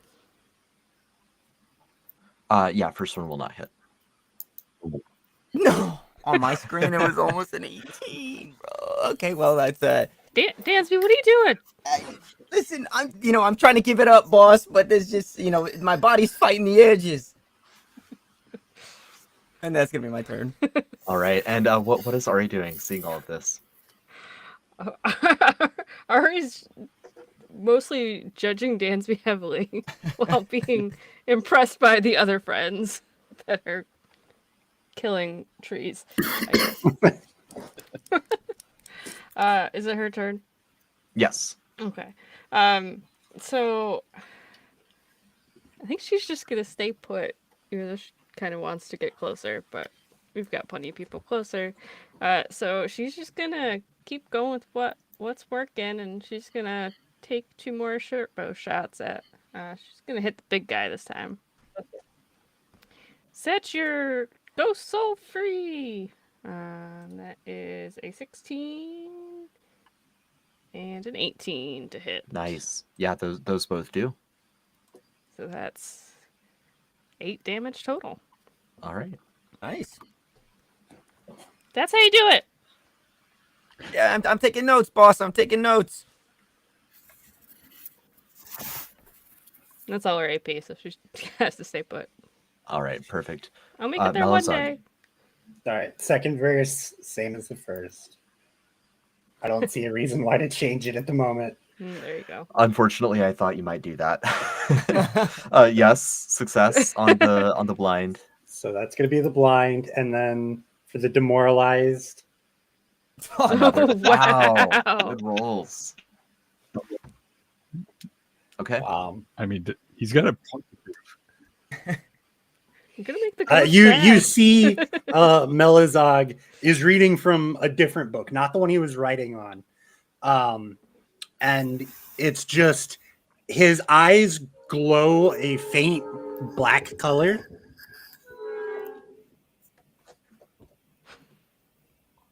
You're good. And then so do the wilting wardens. Perfect. Back Very to cool. Alan. All right. So with that, I'm gonna just take a couple swings at this remaining zombie over here.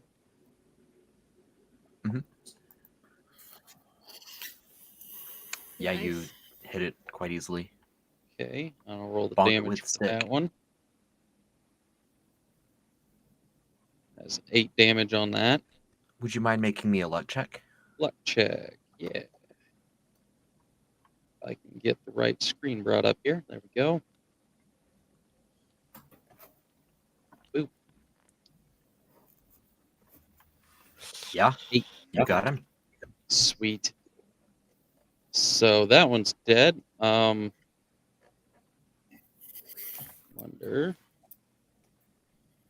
And then I'll use 1 AP to just go ahead and not that we need a whole lot of help hitting this thing, but I'm going to go ahead and use Battlefield Tactician on that, giving everyone TA against the Wilting Warden. Let's get that thing now. Nice. Now, Battlefield Tactician lasts for quite a while, right? Oh, I'm sorry. Wait, yeah. I read the wrong part of that. It's not.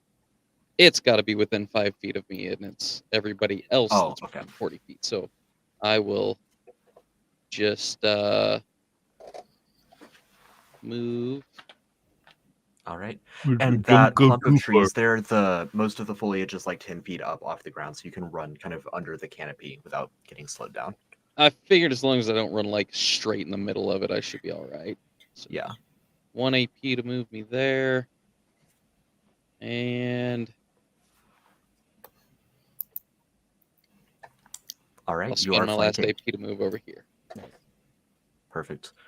Both Dansby and Volk will get the flanking TA. Sweet. Beautiful. All right, so Volk, you are next to this wilting warden. You are flanking. It is blinded. It is demoralized. You're no longer in your surprise round, but you get 4 TA, and you can roll twice and take the higher. Oh, don't worry. This is just getting started. It will But get wait, more. there's more. I'm use one AP to use Battlefield Technician. Yeah, okay. Because I have that. So everybody within friendly targets within 40 feet of me gain focused, and I specify the warden there. All right. So friendly targets is not going to include you, but And then once I'm going you and Jesse both to do that, they'll double up. Sweet. Right. So now I'm going to attack. And I roll twice. With all of that TA, even without it, a 17 hits, but you certainly smash into it with your sword again. Nice. And then deal for damage for another 9 damage. All right. Chipping away at it. And I think you've got 1 AP left, right? And that'd Or be do you the end want of my turn. Okay. No, because it's 3 for my attack and then 1 for the battlefield. Oh, that's right. Okay. Makes sense. All right. So the wilting warden is going to go. It's blind. I'm going to have it make an intelligence check real quick just to see if it can figure out where the blindness is coming from. I think it knows the general direction, so it's going to try to remedy that. First, it's going to take a blind swing at Volk. Mm-hmm.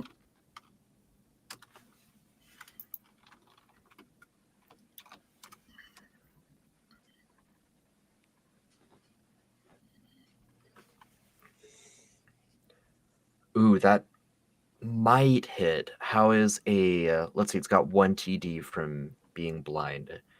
So how's a 14 against your armor rating? That misses, thankfully. Wow, okay. So it's again it tries to whomp you. You block, you parry, you dodge out of the way, and it is going to kind of push through the lot of you. Let me check its speed again real quick.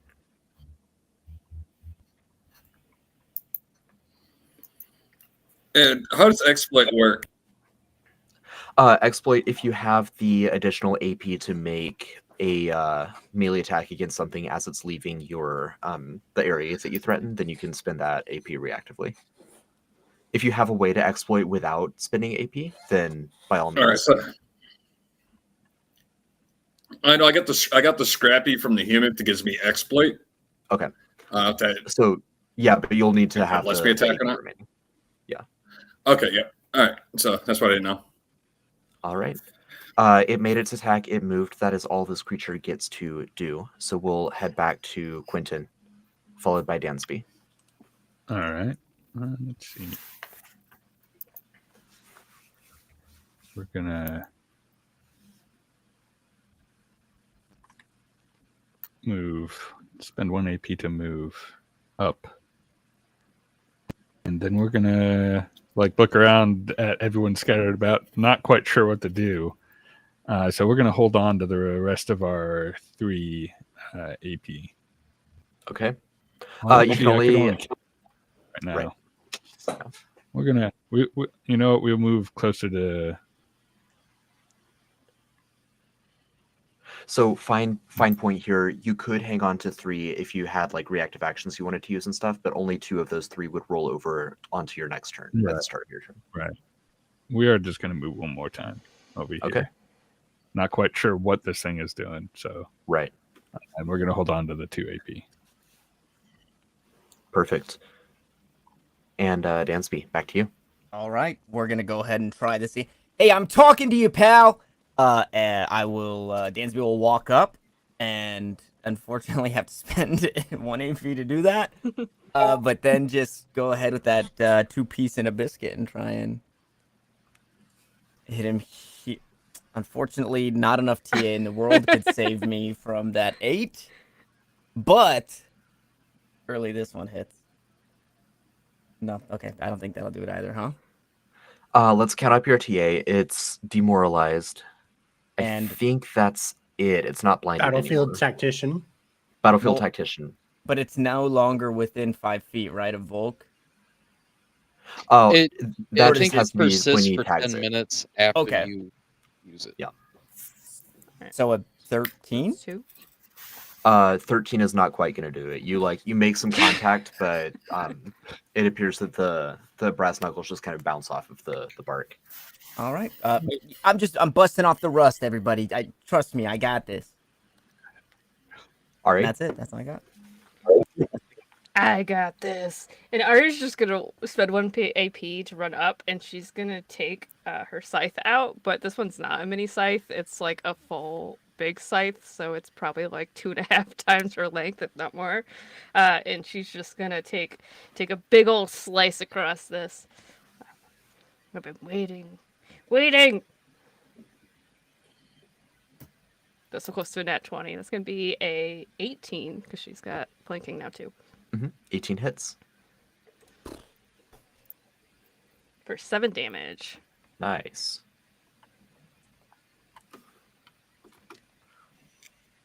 Chipping away at it. Yeah, you slice through it. Some wood chips go flying.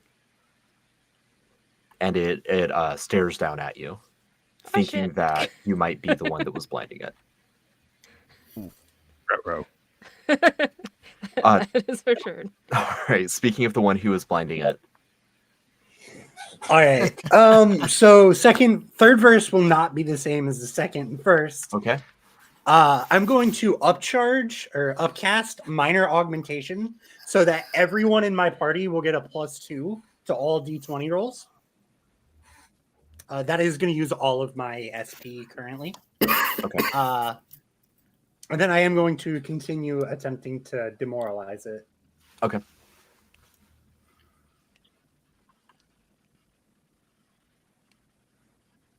And that's against For- willpower, right? Yes. Yeah. Okay, that is successful. It continues to be demoralized. And that will be my turn. All right.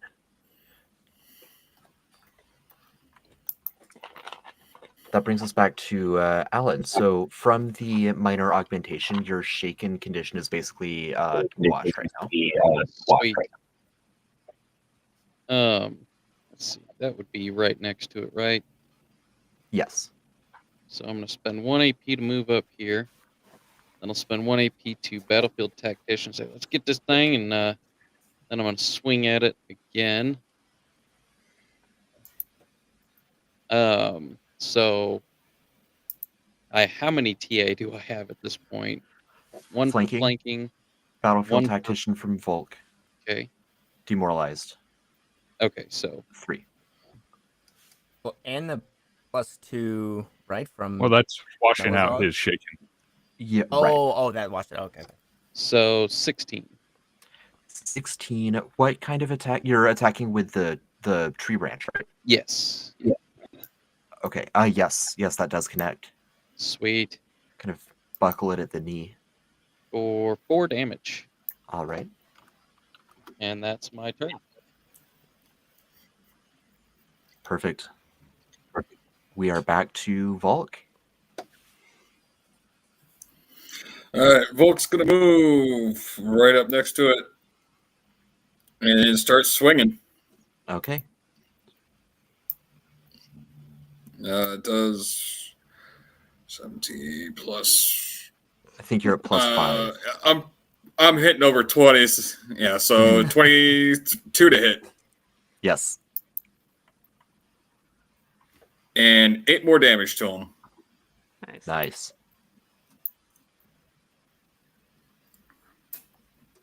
And that is all I can do. Okay. We've got the wilting warden up to bat. It's going to glare down at Ariri Bring it. and try to stomp her. Oh God.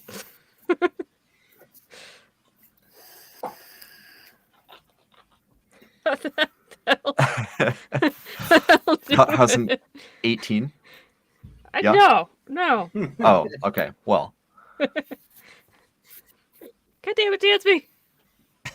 Oh, Oh, Oof. oh no. is this guy bothering you, boss? Oh God. That brings me down to 0. okay. Oh, You reach 0 hit points. In this campaign, I found in the early playtesting of Fear that my original iteration of it was a little bit too punishing for an ongoing campaign. In this campaign, when you hit 0 hit points for the first time in a day, you gain 1 fear. That does not apply if it happens to your allies. So at this point, only Ari is going to be gaining fear. Quick I was reminder the on first one at 0 in this I'm campaign. fearless. quick reminder on fear. When How you take a rest, if you have fear in excess of your fear threshold, then you have to take psyche talents to reduce the fear. Psyche talents offer some detriments and some benefits, and kind of change up how your playstyle works. That is But that's only first time you hit 0 in a day. first time in a day Or- that you hit 0. Okay. And the Wilting Warden is going to use its movement to shift around and just kind of run away from the pack that is hounding it. Where are you going, you bastard? Quinton, you're up. So we're gonna reach next to us and cast heroism on Alan, which gives him rallied, which takes away shaken for now. Nice. And at the Nice. start of Nice. each of his turns, he gets 1d6 shield HP. That's awesome. And as long as I keep spending 1 AP every one of my turns, I could keep that going for up to a minute. Perfect. So that is 3 of my AP and 6 of my 10 spell points. So let's see what that leaves me. So I still have 3 AP right now.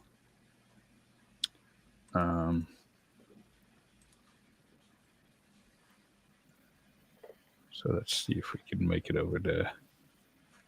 We're going to spend 2 AP to get over to Ari. And we're going to spend our last AP to. What is this called? Nurturance. So one willing creature that I touch regains 1 HP at the start of each of its turns for the next 1d6 rounds. So let me roll a d6 and see how many rounds that is.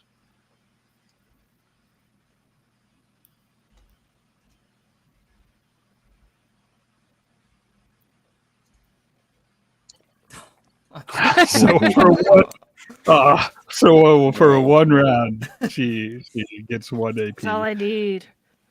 Dang it, I'm sorry. And that's all I can do.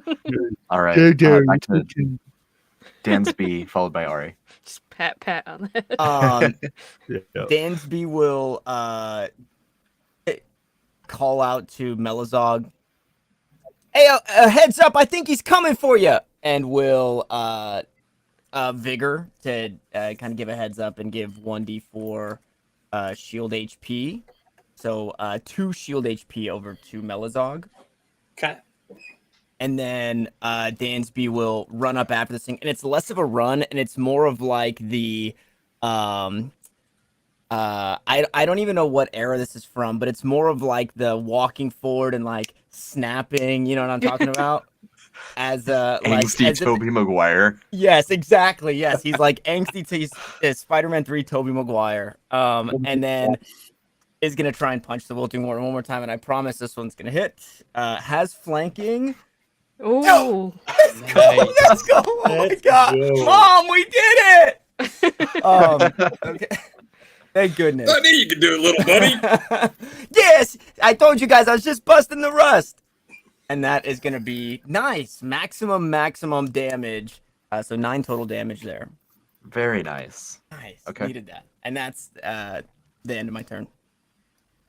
All right. All right. You gain 1 hit point, and then you can take your turn. Why did I always almost have to die for you to do something, Dansby? I'm trying, boss. I'm trying. She's just gonna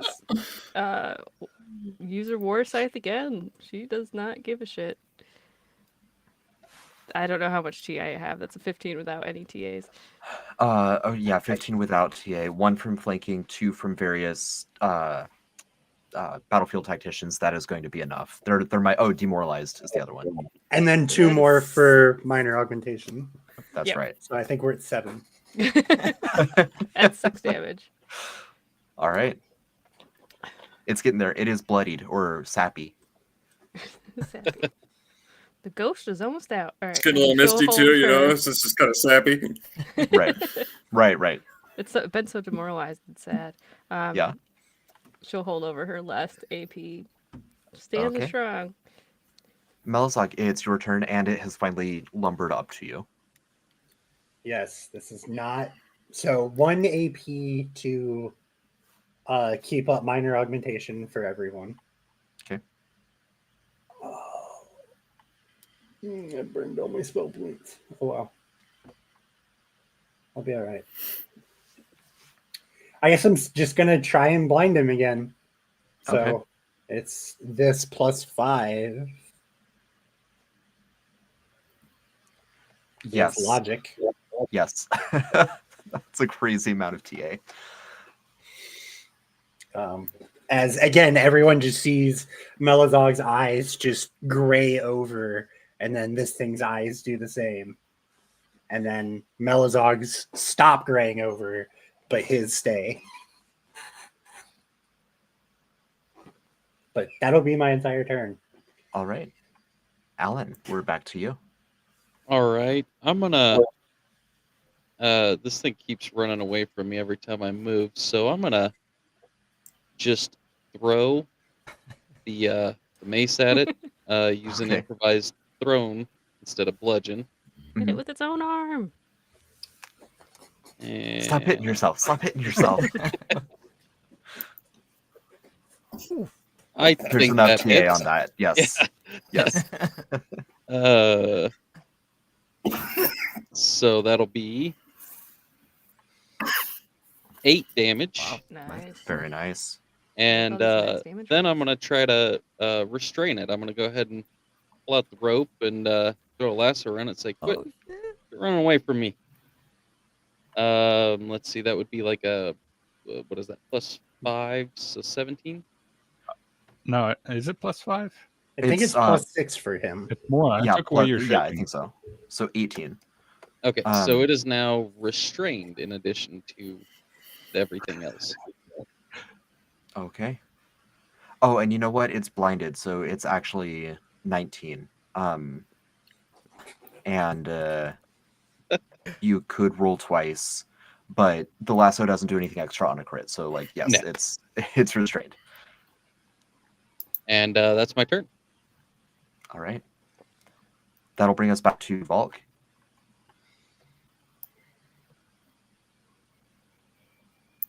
Alrighty. I'm going to use 1 AP to walk right up to him again. And then start swinging again. And But he you has, rolled he's blinded, right? Yeah. Yes. He is blinded. Yeah, that's what I was just wondering. Nice save. Yeah. Nice.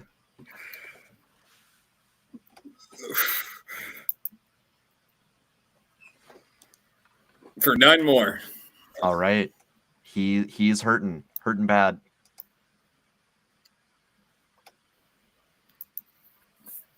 Die, fell beast.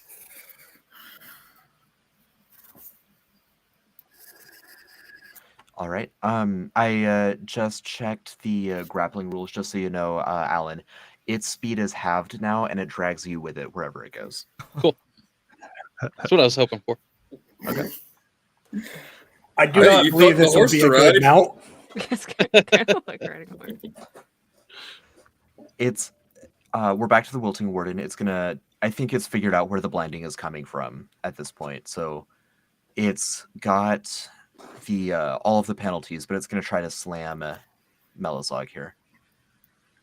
That's probably not gonna do it. No, that's definitely not gonna do it. That's Nope. that's its turn, except that it is going to move half of its speed and drag Alan with it. And that'll bring us to Quinton, and then we'll be back to the top with Dansby. Well, we're Oh, gonna perfect. spend 1 AP to keep heroism going on Alan. Okay. Leaving us with 3 AP. Then we will. This thing does look like it's trying to move. We'll spend 1 AP to move a little closer to it, and save over 2 AP. All right. Dansby? Okay, let's go ahead and try again. Actually, the situation's getting pretty dire. Unfortunately, boss has taken a little bit of damage, so we're gonna go ahead and Just take go it. hit the thing. All right, boss. I guess if that's the get that, it's your call. It's your call, boss. So yeah, Dansby will run on over, use 1 AP to run over, and then again, brass knuckle, punching at this thing's heels.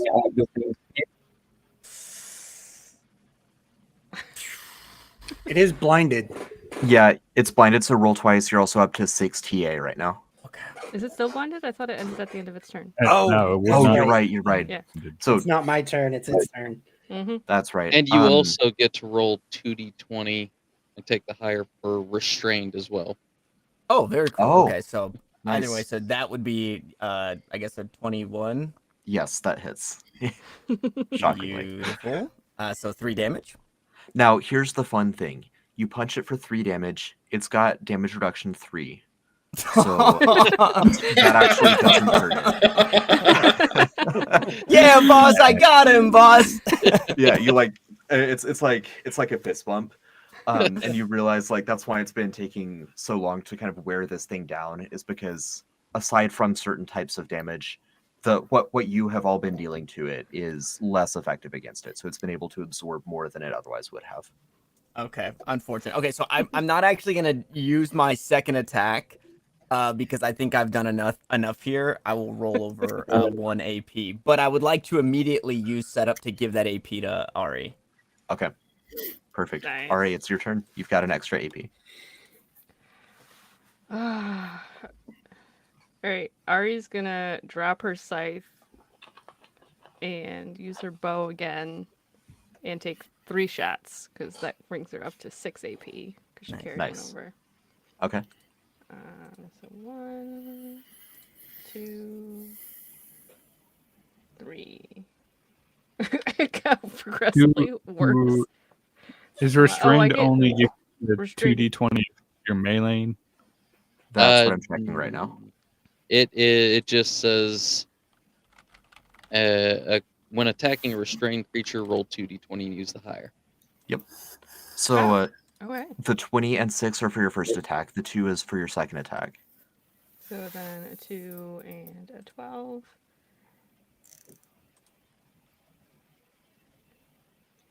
And with an inordinate amount of TA, the 12 also hits. So all 3 hit? All 3 hit. Nice.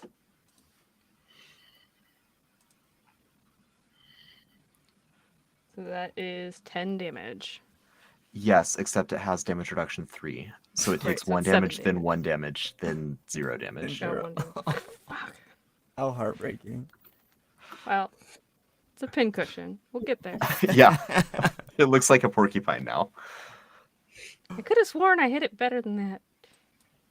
That's all 6 of Ari's AP. Well, what if you kill it? I Your don't turn, want to chase it Melisandre. anymore. I have no I am- legs. I am not particularly good at killing things. I make things easier to kill quite well. Just not so good at killing them myself. Oh.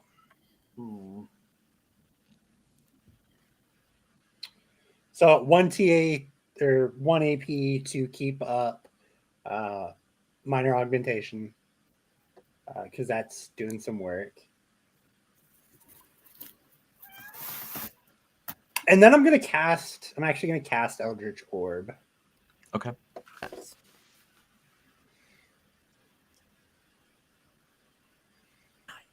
Nice. Yeah, you nail it. 3 necrotic damage. So, is there any way you can increase the damage? No, that's all I've Okay. got. All right, all it I've absorbs got. it. It just drinks it up. Well, I feel like we're not doing this right. Well, you're doing something very right. You're always hitting it. There's just also the damage. Alan. So I'm standing right here next to this tree. Is there any chance I could just tie this rope off to the tree? Wow. Yeah. Make a. We'll do an intelligence check. If you have sleight of hand, then you can add that. I don't have Also- sleight of hand. Okay. That's typically what I use also for don't- like rope tying. If you have a different skill that you were planning on investing in to represent that, then we can do that. But otherwise, like just no, I'll usually ask for that when it's related to tying knots and whatnot. Okay. I don't think I have anything that'll apply, so it'll just be a straight intellect. That's a 9. I don't think any of these bonuses will apply to that. Well, minor augmentation will, because it's all D20 okay. rolls. Wow. So an 11 there. Okay. It is going to be secure for 1 round. Perfect. Hopefully that's all I need. You gave it a leash. don't forget to be rolling that d6 for your shield HP too at the start of your turn. Oh, right. Heroism. Whoa. No, just 1. So 3 shield HP. And could I roll another check to see if I find something good to throw at this thing? I'll say you find something good to throw at this thing. You're under a tree. Oh, There's perfect. there's plenty of sticks. All right. After all the So, rainstorms from this summer. in that case, I will do another improvised thrown at it. Still be my 2d20. So, that's Ooh. even worse. So, does let's see, that's 8 plus 2 for minor augmentation. Plus We're not 1 from flanking anymore. Battlefield tactician. Yeah. So that's like an 11. Yeah, I don't think you're gonna get quite high enough with that one, especially Okay. given its physical attack. It's a little stronger against those. How much AP was it for me to tie the rope off and all of that? I'll say that's 1 AP. Okay, so I'll just hold 1 AP over. Sounds good. Back to Volk. Alrighty, I'm gonna move up to him. Here, and then go for the attack again, and hopefully I can fell this fell beast once and for all. You have been doing work on it. Your sword hits hard. You will hit it. You can roll again if you want to crit fish. All right, let's go for the crit fish. Why So not? close. Oh, so close. So close. Oh, no. So for 5 damage, but minus the 3 is 2. Mhm. It had 3 hit points. It's on death's doorstep. Guys, do not let Dansby get the last hit here. It's gonna go right to his head, please. The wilting warden. Get him, little buddy, get him. The wilting warden is going to try to hit Dansby. It's not currently blinded, right? Because you maintained the augmentation and then you Eldritch Orbed it. Correct. Okay. So yeah, it's going to try to womp Dansby. That will very successfully do it. And that's going to be 9 damage to you. That doesn't feel good. Try 16 or whatever it was. Right. It is gonna tug on its leash a little bit, which loosens the ropes. It'll be able to move around freely on its next turn. But I provided that it has next turn, which it very well may not. So on to Quincy. Yeah, we're gonna spend another one to keep heroism going. And we carried over 2. So that still leaves us with 5. We're gonna take 2 swings and keep 1 AP left over. So we're just gonna try and do that backhand thing that worked on the zombie for the first. Let's see. Ooh, Nice. Yes, that's 20. Nice. Yes. Yeah. And so that's 9 total for that one hit. All right. Yeah. And Quinton, you fell this mighty beast. How do you do it? We just see where there's a bunch of these porcupine things sticking out, all these arrows. But are they arrows? They're so much smaller. And that's where our back of our hand just hits, and we nail those into this thing. Nice. It's impaling Nice. deeper. Awesome. All right. So the creature collapses.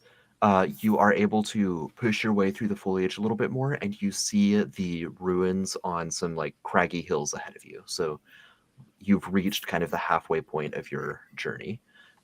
Fittingly, we're going to take our intermission here. So we'll be back in about 10 minutes. We'll say 9:15 Eastern. So everyone in chat or viewing it later, thank you so much for hanging out with us. We'll be back in 10 minutes.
And I did that while I was muted. Great.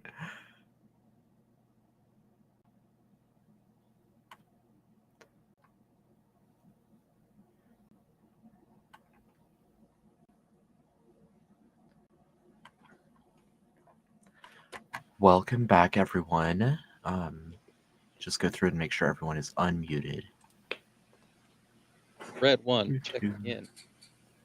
Double check. What is going on with my camera? It probably got stuck on Discord. Happens. The two don't like talking to each other. Okay, there we go. Perfect. All right. Welcome back for the second half of episode 1 of MythCraft Legends. So where we left off 10 minutes ago, you had just finished a battle against a wilting warden, an enormous like kind of tree elemental thing, like a decaying tree elemental, and a couple spore zombies. So those 3 plant biomatter corpses are scattered before you. Ari almost went down from that. Dansby, I think, is bloodied from that, but everyone has pulled through. Ahead of you in the distance, you see the ruins that... I'm sorry, I'm blanking on your brother's name. That Marcolius mentioned was the like kind of landmark to aim for, to know that you're at about halfway and that you should start turning around and heading back. All right. Is everybody okay? Oh, I'm fine. I'm fine. I'm fine. I'm all right. Blood's trickling down her face. are you sure? You look in not the best of shape. I'm fine. Do we need Okay. a rest for just a bit? Take a I mean, breather. if you need a rest, I wouldn't say no, but no, we're fine. We're fine. I'm just gonna sit down. Yeah, sitting down might be the best thing that we can do.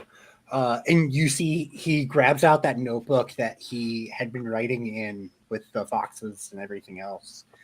And he starts going around talking to everyone about what they felt was going on with the wilting warden. And it's like, do you feel that what do you feel like was better for you, using your scythe or using your arrows, my friend?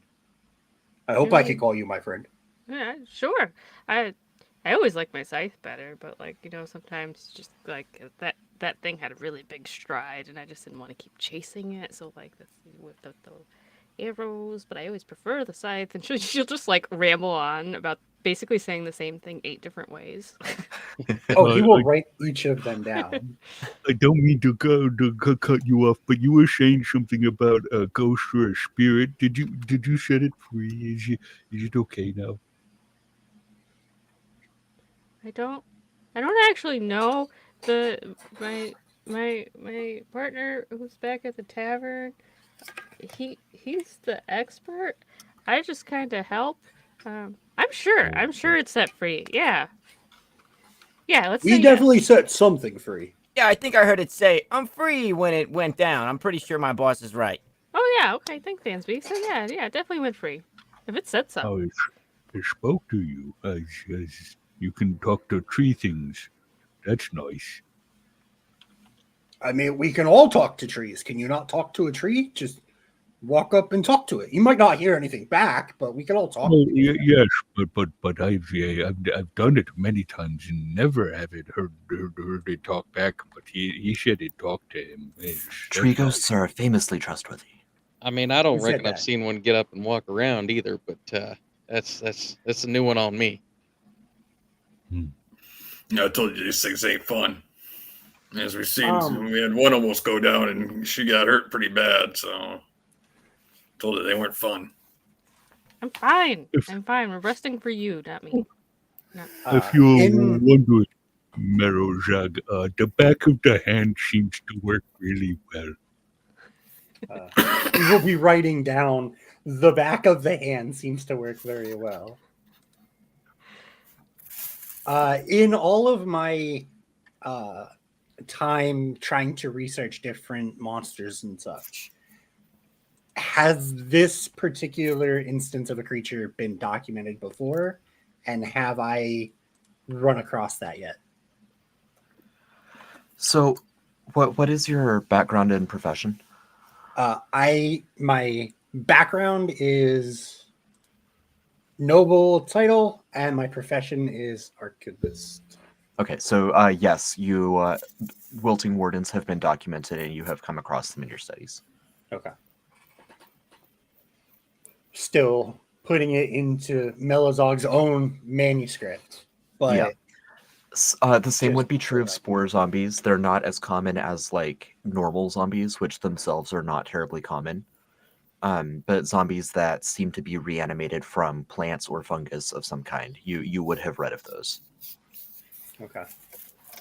And he would just go on to talk about different things that has been written about them to everyone, and about how we did really well because, one of them is known to be resistant to most of the damage our party does. And just kind of hype everyone up with the knowledge that he has. I know you got some As we- newfound experience for these things. Well, I mean, I feel that one day, if we could compile a book of all the knowledge that can be gathered from all creatures that walk this land, one day, everyone will be safe. No one will have to suffer loss. I can't read that well. I can, but I just can't do it well. Are there going to be Well, pictures? Yes. Okay. I like Then I'll read pictures. it. That's nice. No, I don't no, mind a good read. not myself. I'm only minorly good at drawing pictures, but I hope to have someone else eventually do it. How many creatures you got in that thing? A few. And it's All right. mostly like just notes about everything he's come up across reading, which is quite a bit.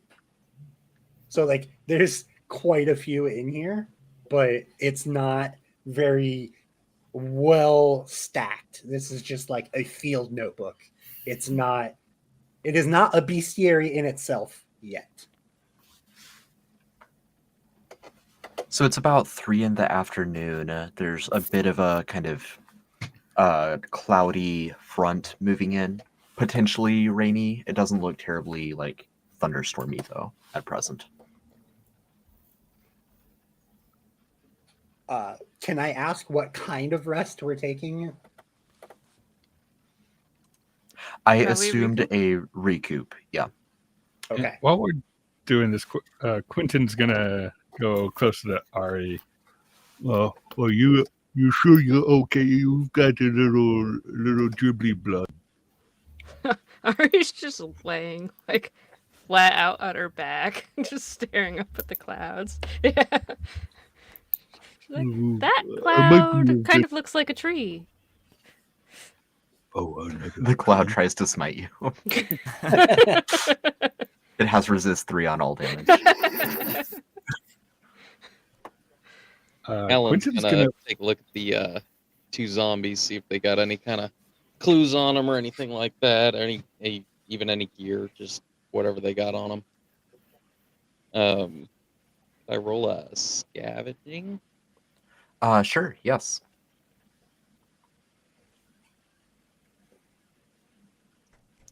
It'd be a 19. So it's completely caked in mud and in terrible disrepair. But one of them has chainmail, including a like signet that's holding its cloak together that is similar to the one that Marcolius had. Oh no. That Does this Yes. look like those fellas we were looking for? Oh, kind of. Yes. My friend Volk. Can I see your sword for a moment? Well, for about a half hour. I let him use my sword for about a half hour. I want that back. You would see him sit down and take out like a whetstone And for the first time since you guys have met him, he kind of gets quiet and starts sharpening your sword for you. I am using the ritual inscription of sharpening. That'll give you a +1 to attack and damage rolls, which would have been better to do before this fight, but there was not really any rest going on that I could have really propped that up beforehand. And while he's sharpening my sword, I'm just holding this little black onyx-looking stone with red veins in it, just kind of playing with it in my hand. Is there any way or anything Quinton can do with his medical kit and medicine to see if he could do any patchwork for the wounds that Ari has? I don't remember exactly what a medicine kit can do, so let me check that real quick. But I don't think that I think that's for stopping active bleeding, not for like offering additional hit points. Okay. Anything else going on during the recoup while I look that up?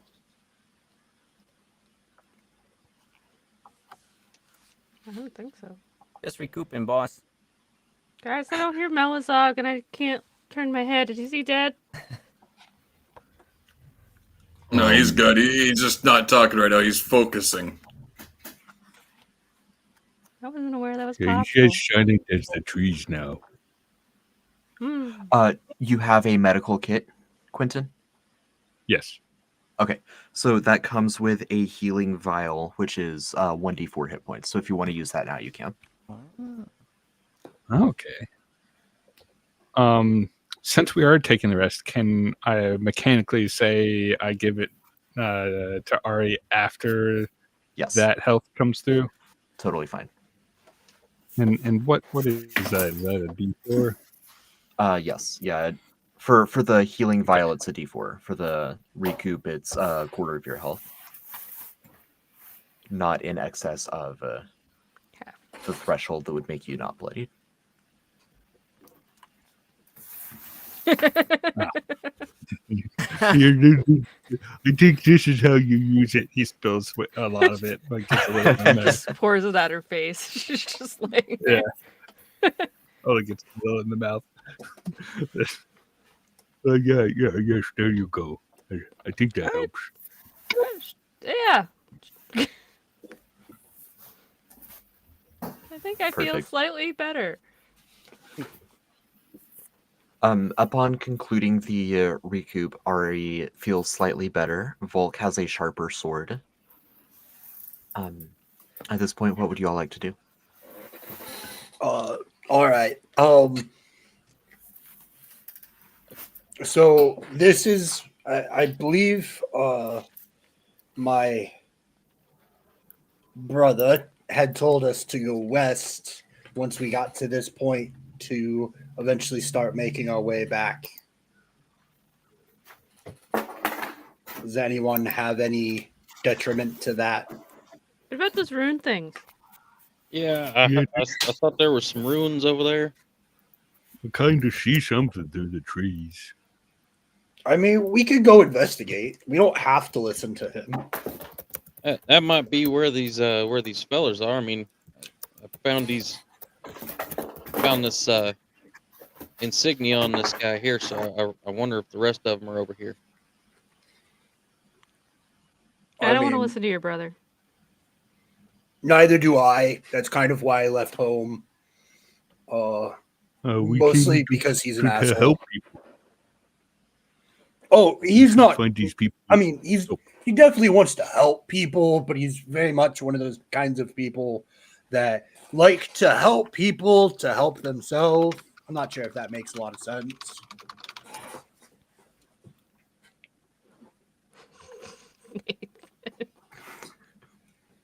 Helping is helping, I think. But okay, I'm confused. But is it really helping people if you expect for it to be better for yourself than it is for the person that you're helping? I mean, if he's helping people to help themselves, it sounds like they're just helping themselves, and he's just No. See, it He's sounds not like he's like a helping cheerleader. people. He's not helping. I am far more of a cheerleader than he is. He is helping other people to help himself, not themselves. Yeah. No, I would rather not get into it at the moment. Me Can and we? neither of my brothers get along particularly well. Can But we that help will people be a out? story for another time. This got way too deep. I'm gonna go see the runes. Agreed.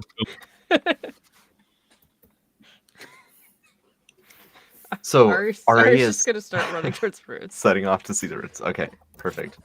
Does everyone else follow, or Melazog's is Ari going just with her. okay? Yeah, let's go. Yep. I hope so, or Ari would just die alone. So, you can see. I turned vision on for this map here because there's some things that I'll kind of stop you as you get to them and see them. But kind of at the border here, you can see where there's a stone wall that's obstructing your vision. That's obviously kind of the outermost area of these ruins here. So it looks like a building, maybe the size of like a farmhouse, maybe an old keep or a watchtower of some kind.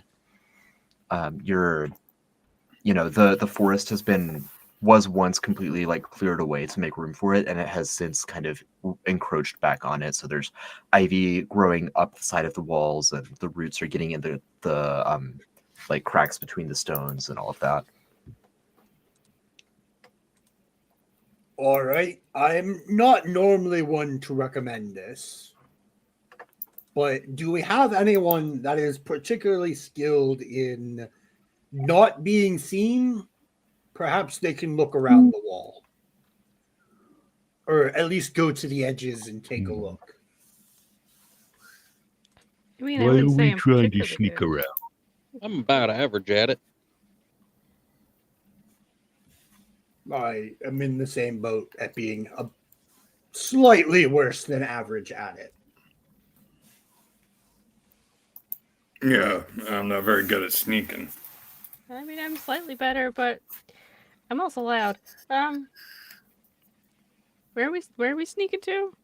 Well, I was just, I think we should, take a look beyond the walls, or at least, maybe two of us go to the corners and take a look, see what's going on.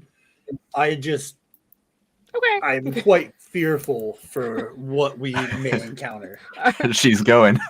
Ari will start sneaking around the corner. All right. Melazog will go the opposite direction. I Is do there a have sneaking break skill, in the by wall way. there by chance that I'm seeing? Not quite. You think you could Okay. probably climb it?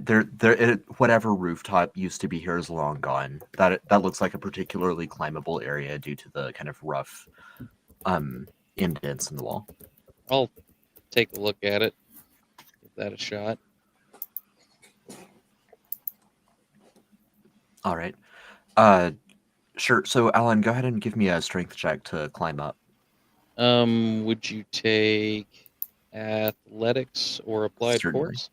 Yep, athletics. 11. All right. So you're scrambling up. It's going to take you a few seconds here, so the others can continue to kind of move about. Sneaky, sneaky, sneaky. And as you're looking through the ruins here, you would sense. I think that Ari would notice this first, but each of you would kind of pick up on it. There's something not quite right, and after a minute, you realize it's what's missing. There are no chittering squirrels or cawing crows. There's just the only sound is the wind in the leaves. I only hear myself. feels not. Should I keep going? Oh, joy. Melazog, could you please make a sanity check for me? That's not promising. I did not program this into my sheet. Oh no. Oh no! Okay. That's a 4. You gain 1 fear. Okay. And we'll describe what you see in a minute here, but the others are gonna like kind of poke around the ruins a little bit more first. Alan, as you make it to the top of the ruins at this point, I would like for you to also make a sanity check, please. Gotcha. It's just gonna be a D20 plus 1, I believe. All right, so I'm assuming you probably want me to start climbing up too.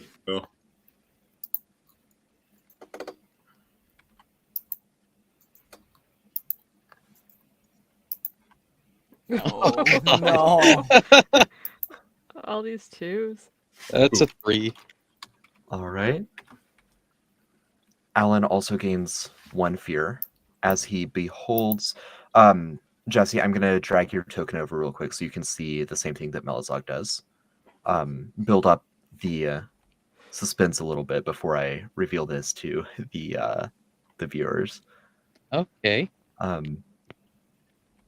So the rest of you here, it looks like you're inside the main Should I start complex of roll? ruins Should I now. roll So in you athletics? see all of this.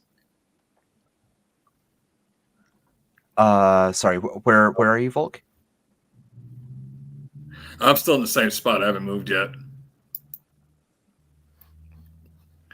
Okay, All right, then quick roll I of mean no, you can athletics move around at to your. climb up. Oh yes, yes. If you're following in Alan's footsteps, go No. for it. Yeah. And Got 25 to climb up. yeah, you easily do. So I'll go ahead and have you make a sanity check as well. And I'll drag you over real quick so you can see from the vantage point before I drag you back. No. I'm guessing a 2 is going to give me fear. 2 is going to give you fear. Still 1 fear. No. My They've die all is been not one, rolling well. though. Yeah. Am I able to climb into this corner where I'm at here? Sure, that's totally fine. Those of you in the interior of the ruins, you'd see like all of the debris from the roof that's long since collapsed. You would see Ari would see first as she's kind of leading. You'd see a well or like an opening of some kind that just seems to drop down into kind of an interior area. Cool. Time to go to the well. I would Are like there- to tie a rope off and drop it down the well.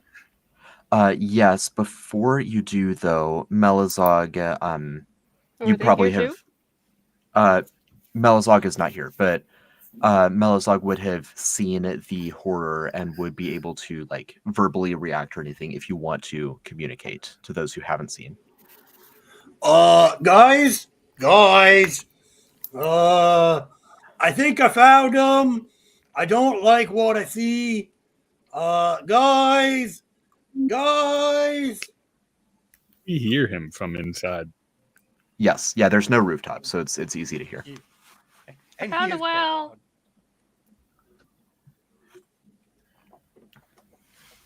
Should we go find Mm. Malzog? Yeah, where did he even we go? come- Guys. Everybody's running away really fast. I guess we'll just take the long way around. Right. I'm gonna throw a coin in the well. And then leave. Okay. Mako! Polo. Guys, this is not good. Yeah, I reckon that's Oh, the Lord. fellers we're looking for. I think so. Oh, damn. So Dansby and Quinton, can you please make sanity checks? And Ari, as you round the bend. Please, don't be a 1 or a 2. Ooh. Hey. You said sanity? Yes, sanity.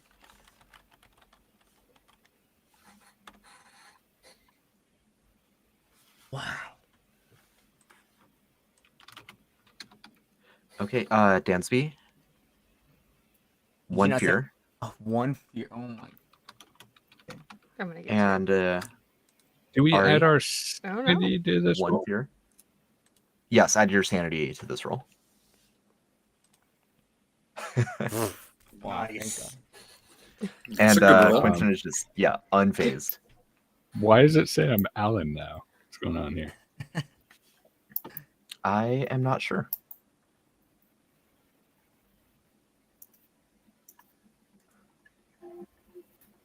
And that- I got a 5. for sanity, you Yep. already rolled for sanity, so I'm not going to require a second roll as you see it again. So for those who are watching, you Okay. can see here a like bloody skull painted with blood and viscera on the ground. A scattering of corpses are visible as well. And beyond this skull, there's actually another kind of bloody art piece, if you can call it that, on the ground. This is very bad. I wouldn't say it's good. I do think we found everyone as he starts counting the bodies.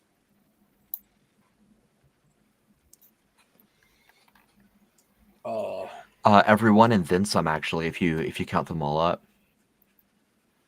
No, I hadn't started counting them yet. That's why I said. And then I start counting the bodies. Yeah. All right, I'm gonna move you real quick just so that the Yep. viewers can see both. Here we go. Guys, there's one bit of concern that I have at the moment. We were dispatched to locate 12 rangers.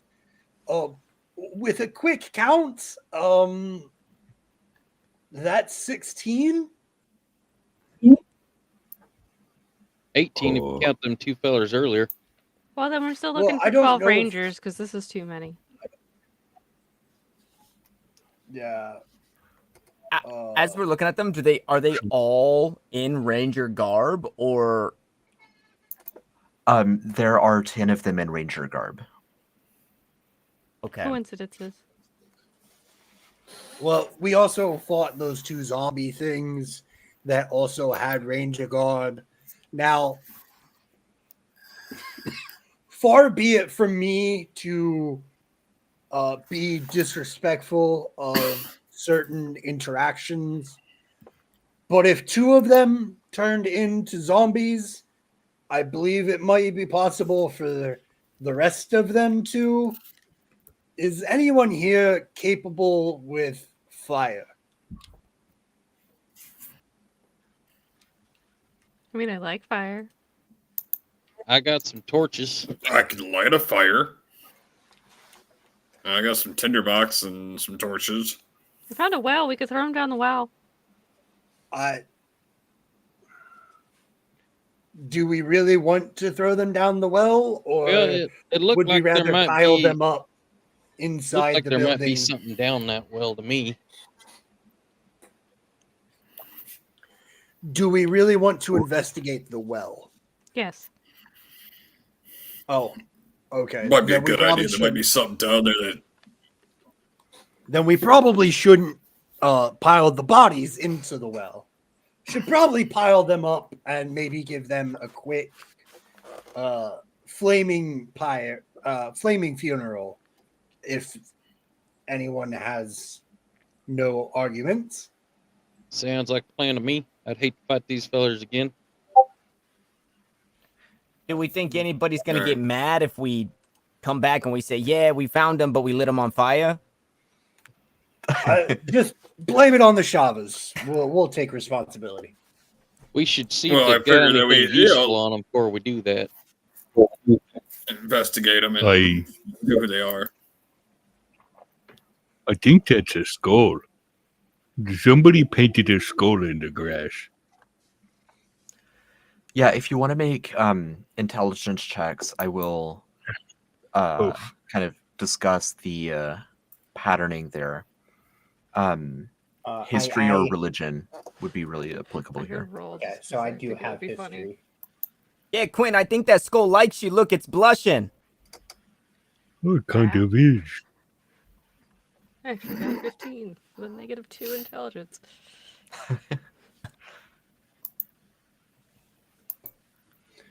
I mean, My I've got a dice just straight intellect roll. Nope, I don't know anything. I got the best score with a -2 Alan, intelligence. Alan is aware that there is blood in Yeah, the straight grass. intellect. Didn't know nothing about those. Yeah. I will say, Can I Dansby. investigate the bodies? Yeah, I was gonna ask that next.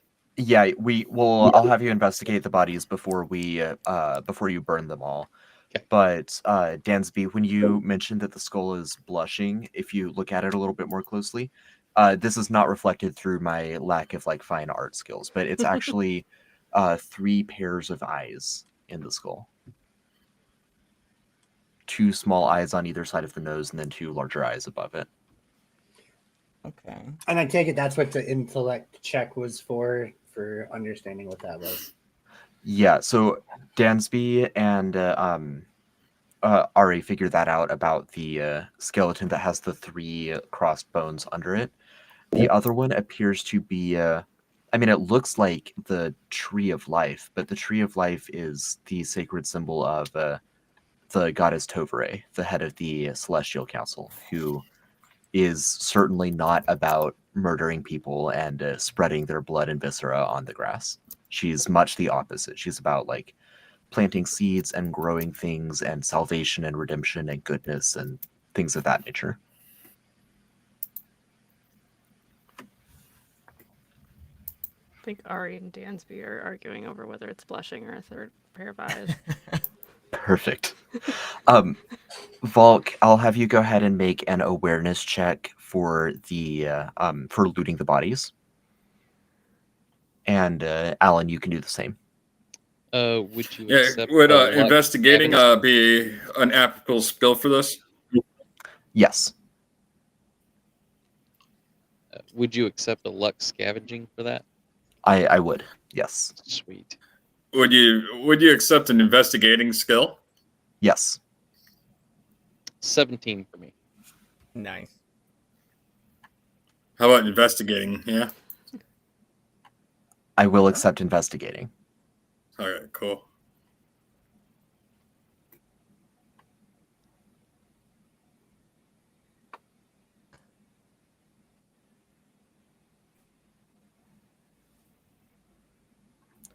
With a 17 and a 13, I'd say the 2 of you find some silver coins and some weapons. A lot of the weapons are going to be kind of dented and battered beyond use, but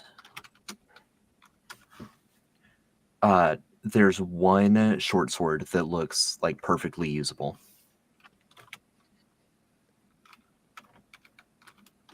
Okay. Oof. Uh-oh. And 103 silver coins. Ooh. Nice. Those are some good rolls. Yeah. Is that split between the 2 of us that we found? Yeah, I think that makes sense. Corey, I saw you saying something, but you got muted, so you should be good now. Okay. Nothing. I was just talking about how good the rolls were. Oh, yeah, sure. There's 2 crits and 19. Yeah, so there's the gold, there's the short sword. I'm going to say you also find 2 coils of rope, so 100 feet total of rope. I think that's about it as far as the haul goes from the bodies. You can set them on fire with no problem. How much was the silver coins? How many silver coins did me and him find? Between the 2 of you, you found 103. I figure you grab 53, I'll grab 50. Works for me. So with all that rope after burning the bodies, we're going down the well, right? I'm good with it. Yes. It looks like we're going down the well.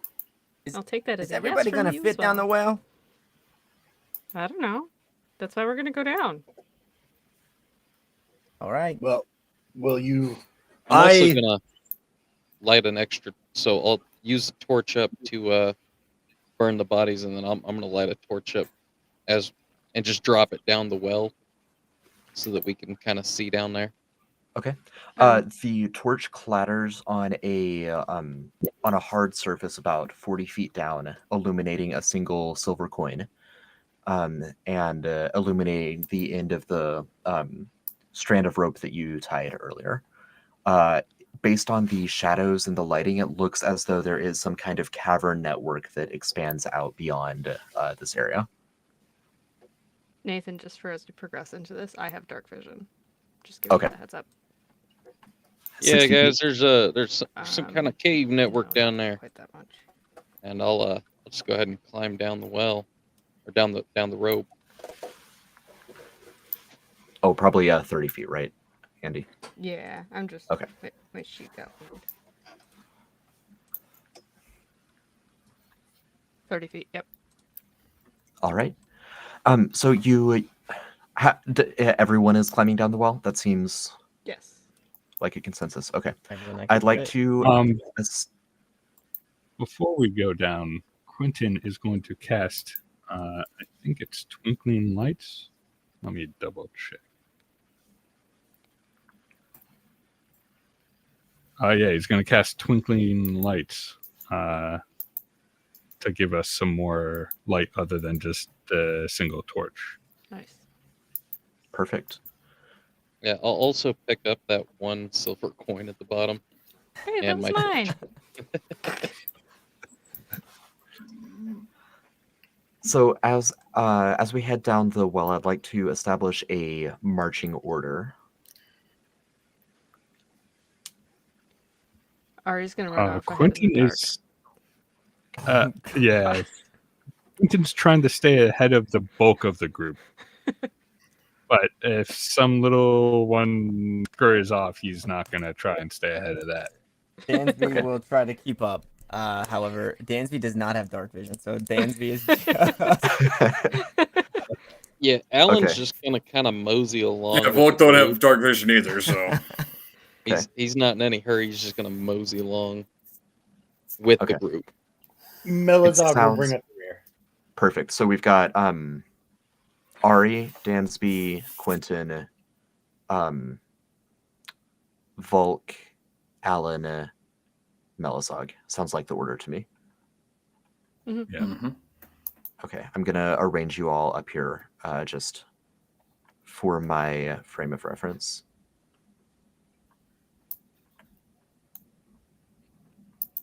I'm still all the way back somewhere. And I will also pick the torch back up. Andy, I'm just gonna move you real quick. Thank you.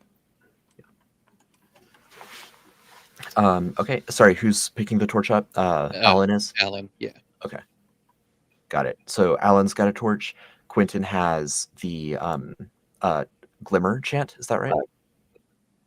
It's Twinkling Lights. Twinkling lights, okay.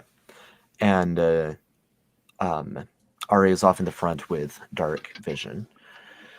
So you're in, you lower yourself down, and as you're looking around, you would all sense that, so the lights, the various artificial lights that you have, would reveal that you're in a cavern that is at least partially man-made. It's got some like flat flagstones, some architectural kind of supports in the walls that look like they're made of the same stone like patterning that you saw in the ruins overhead. And there are various tunnels in the ground that are cut, like clearly cut into the earth to form hallways, going two to the east and one to the south. You hear running water coming from the one to the south. Do you guys want to go towards the water or not the water? should we all go one direction or split up and hit We both? should not split up. Sounds Split good. up doesn't seem like a good idea to me. Hey, there's 6 people and 3 passages. I mean, it's a pretty clear, like 2 person per passage. If we do split up, I would like to go with Volk. We should not split up. That is a bad idea. I agree. I believe that splitting up will end in our ultimate demise. I feel like if we go toward the water, we will only toward the go water? so far. Okay, go toward the water. No, I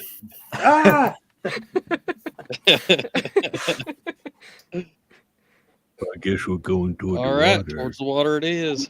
Just take it Okay. off. Hurry up. Ari, after a moment, kind of moving through the tunnels, you come to an underground stream that is moving pretty steadily, and the skeletal remains of a bridge going over the water kind of sprawls out before you. It's like it appears to have once been a rope bridge. It's now a single rope with a few planks that are still kind of hanging limply from it. Quinton, I've had a bridge. Oh, you like bridges where? It's gonna kind of pick up the pace to catch up. Ari can see the other side. Once people get there with light sources, you can see the other side. It is a 20-foot expanse of water. Again, moving pretty quickly.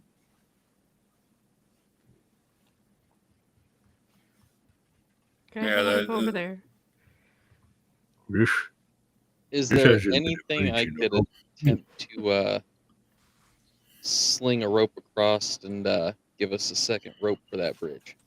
Yes, they're the stone posts that the ropes are tied to are perfectly intact on the other side. Okay. Would I be able to just hit that, or should I roll something to see if I hit it?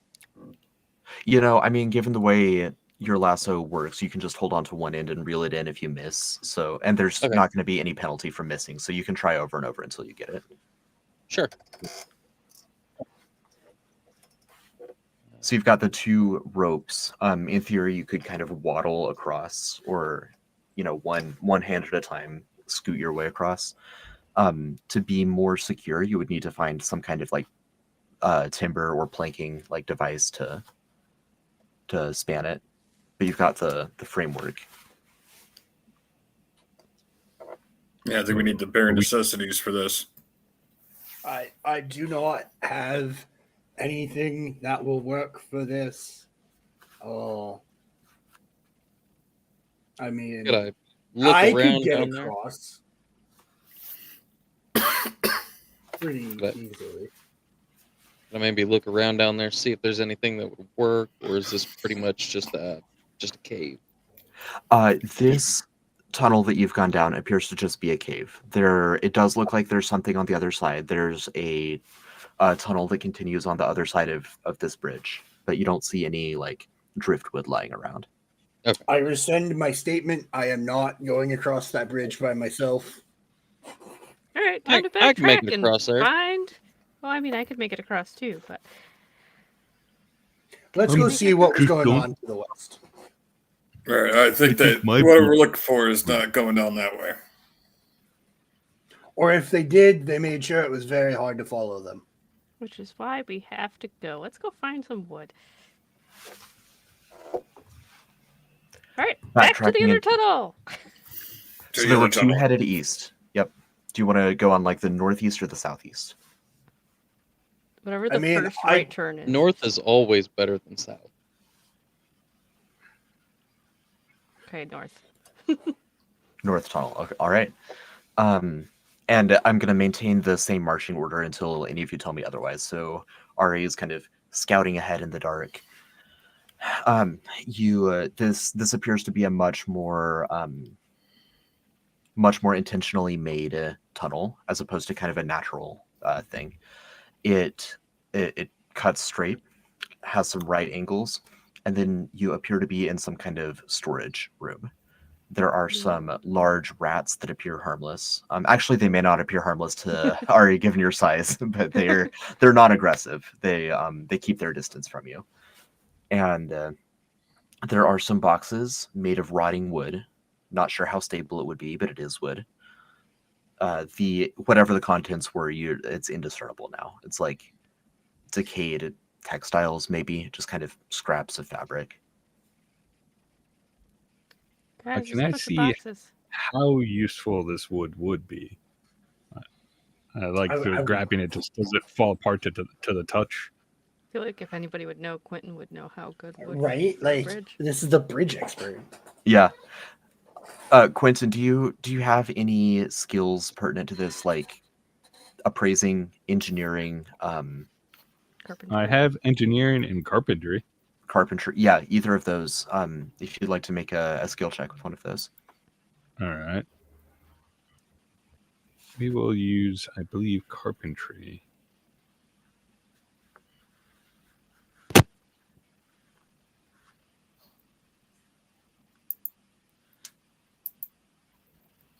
No, this. Oh, no. Yeah, so with a 3, this wood is stable enough to get across the bridge.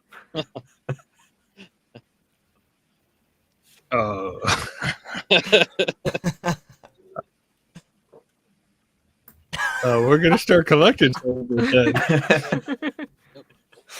Do you think it's going to be worth it, the Quinton? Just to hold on to, just in case we don't find anything better. All right, everybody, come on. Let's grab all the wood we can find. Our friend here, he lived under our bridge. Of course, he's going to be, good at knowing what we can use to make another bridge. Yeah, he's the bridge guy. He's the bridge guy. Yeah, I Yeah, trust he's him. a I bridge trust him guy. on it. I'd not make my bridge out of this wood, but we're in a pinch, so As long as you think it'll work, I trust you. And there's always that other tunnel we got to Yeah. go explore too beforehand that we might find what we're looking for down that way and not have to make a bridge. Well, I mean, Okay. I don't even know what in particular we're looking for. The last Whatever thing I is knew, across the bridge, that's what we're looking for. okay. The last thing I knew, we found what we were looking for. We found the dead rangers. But what if we found what killed the rangers? Then we're making my brother's life easier. Would you like to make your brother's life easier? No. but we should help people for more than just helping ourselves. So let's go That's the why I other way. don't like making my brother's life easier. Yeah, I But- reckon whatever Not did that tell to him. them fellers, that's something we should put a stop to. I mean, that's a lot of that seems pretty dangerous. I mean, you're probably right. We'll probably save more people if we figure out what happened. I'm just saying. It Let's do doesn't. that. People. Let's Okay. do that. Yeah, just in a small, minute way, it helps your brother out. But And in the grand scheme, he helps out everybody else. When he does his report, it will not be small or minute. His contributions will be greatly exaggerated. Ari is currently trying to pull one really big board by herself, and it's just going very slowly. Here, let me help you. And as Melazog comes over and helps you snap the board off of the box, inside the box you see that there are a pile of humanoid skulls. Interesting. Cool. Well, that's a good sign. That's I'm not gonna supposed to take be one. there. That's not good. How many eyes do they have? These Mm. humanoid skulls have 6 total eyes, 3 pairs of eyes. I think I'll take one too. Oh, Dansby, you win. They were 6 eyes. It appears that that some of these eyes are carved into the skulls post-mortem. Like they're very clearly the 2 above and below each eye are very clearly not natural. Did we Some of notice? the craftsmanship is good, some of it is very poor. Some of it looks like just like the back end of a hammer was driven through to like make the eye sockets. Some of it is a little bit more smooth and pristine than that. Did we notice? I missed the beginning of the combat. Did we notice if the spore zombies had 6 eyes or multiple eyes? The spore zombies actually look normal. Okay. I mean, as normal as a spore zombie Right. looks, right? Right. Normal number of eye sockets. Maybe Ari. we should only come back for this wood if we really need it. I don't want to uncover too many of these remains. I Ari's mean, gonna pocket 2 skulls for decorations for her. Yeah, it definitely seems like there's just some ritualistic stuff going on here, that they've killed a lot of people. We really probably should figure out who's doing this. well, okay, yes, but so here's my counterpoint. It would be they're going through a lot of a hassle to gather all of these skulls and everything together.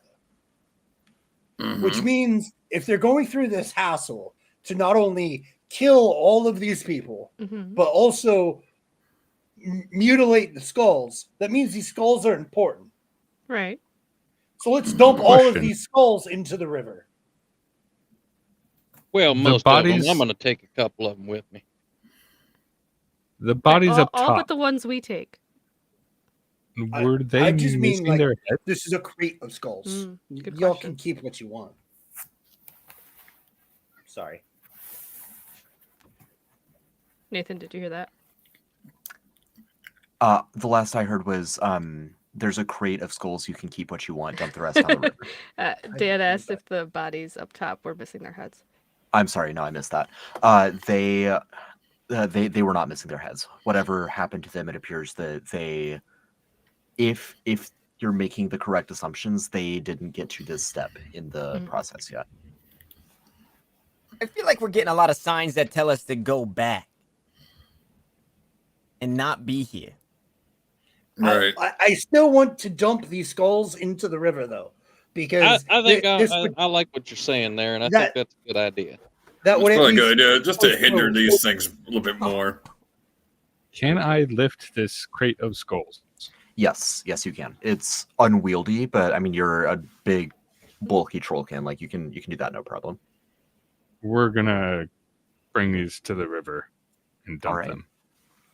So a few of you grabbed some skulls. So Ari has 2 skulls. Alan has a skull. Ari I grabbed 2 of them. would have skulls. tried to Melodog sneak will one in keep one Dancy's as- bag. Dansby use them as weapons. might have a skull.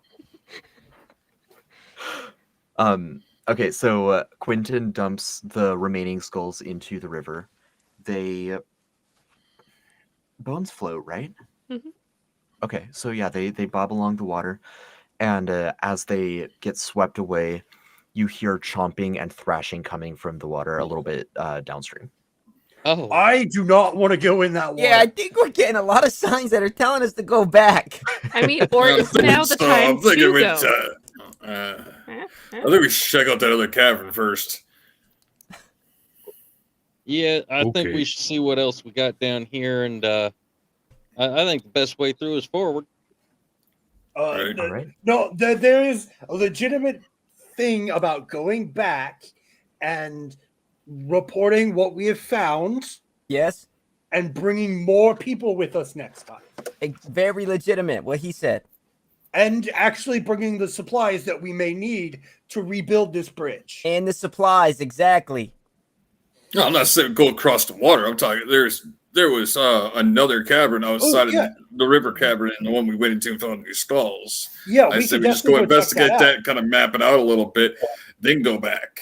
I was more referring to our friend's comment of the only way forward is through. No, there are many, many, many more ways forward than just through.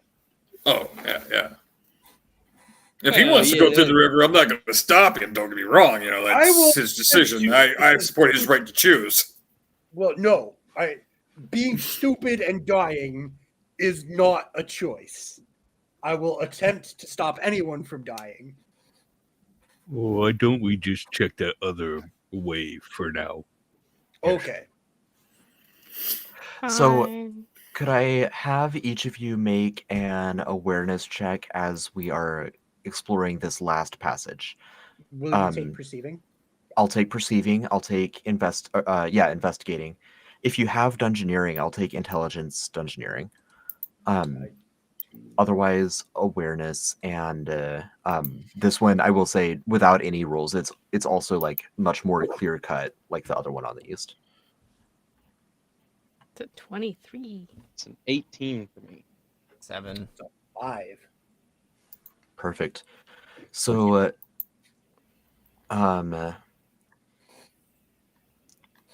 so Alan and Quinton would notice as you're Mine didn't walking fall. through, you would see a faint light ahead. You would actually see like a candle set in kind of a nook in the wall. You would notice that first. Everyone else would soon notice it. It's a source of light in a dark area. I'd go ahead and snuff the torch and let everybody know, hey, there's lights up here. We may that lights usually means there's people around.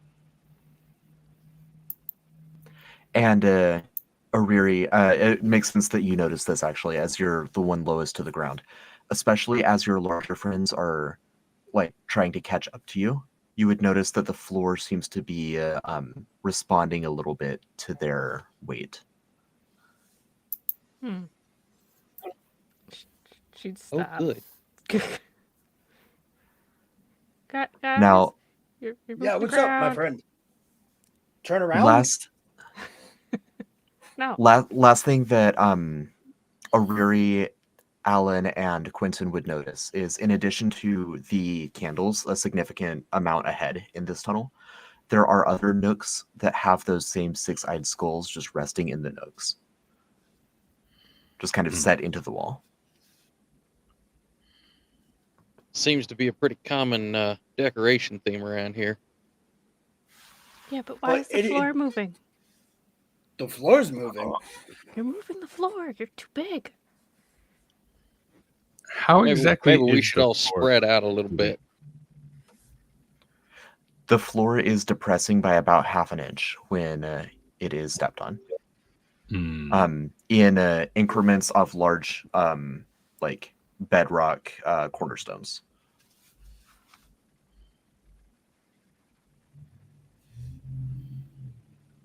Does anybody know floors? Like bridges? Roll for floors. I'm not sure. I mean, bridges have floors, I think. Is this a pretty man-made section of it, or is this like the actual stone of the cave? Yeah, evenly cut flagstone floors with kind of a mineshaft style, like gravel and dirt with like the wooden joists kind of holding everything in place. So a nature check probably wouldn't help much. No. Dungeoneering I would take, nature I would not. Yeah, I definitely Investigating feel I this would is take. Investigating. I'll investigate that. Why not? Perfect.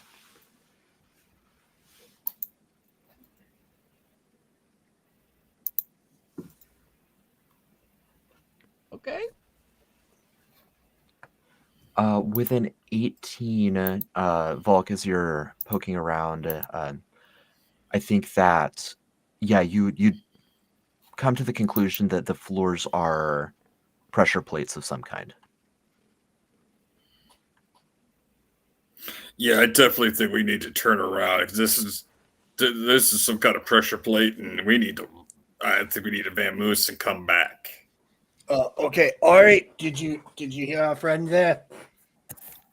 I heard don't put a lot of weight on the floor and move forward. No, we said move back. Is Ari on a Can I different? use leadership to convince her? We're one episode in. Let's not do PvP rolls yet. Yeah, like I said, I use leadership to try to convince her to be like, let's go back. Right. I think that any kind of like roll against someone else, I'm gonna avoid that. At least for now. Okay. Yeah. I know that you are strong and you are smart and you are probably one of the best of us, which is why I would feel better if you came back with us instead of going forward. I mean, if you guys want to turn around, you just had to say so. I said, let's go back, my friend. Is Ari standing on the same section as we are, or is she like on the next? She's on the Next next section. section. Does it look like it's pressed in under her weight? Under hers alone, no, it does not. I'm gonna see if Quinton isn't very bright. I'm gonna give him an intelligence check to see if he puts that together. Hold on.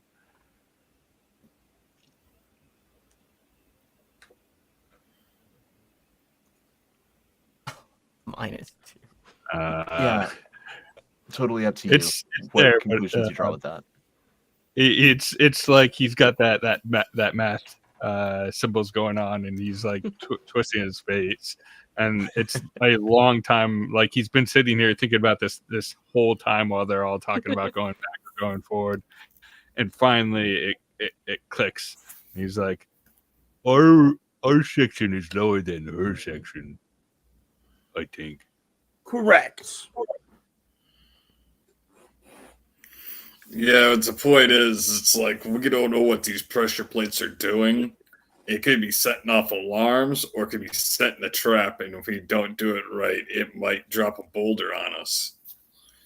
I feel we need to go back and get some more investigation done.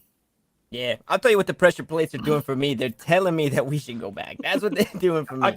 I'm agreeing with you, my friend. Let's go back. Let's report that we have gotten all the things. We found them. We burned them because some of them had come back as spore zombies, and then go ahead and tell about what we found down here, recruit more allies, and then come back. Yeah, and the hounds are probably getting hungry, boss. We got to get back to feed the hounds. You got doggies? Yeah, you guys didn't see him at the tavern. You guys didn't see him.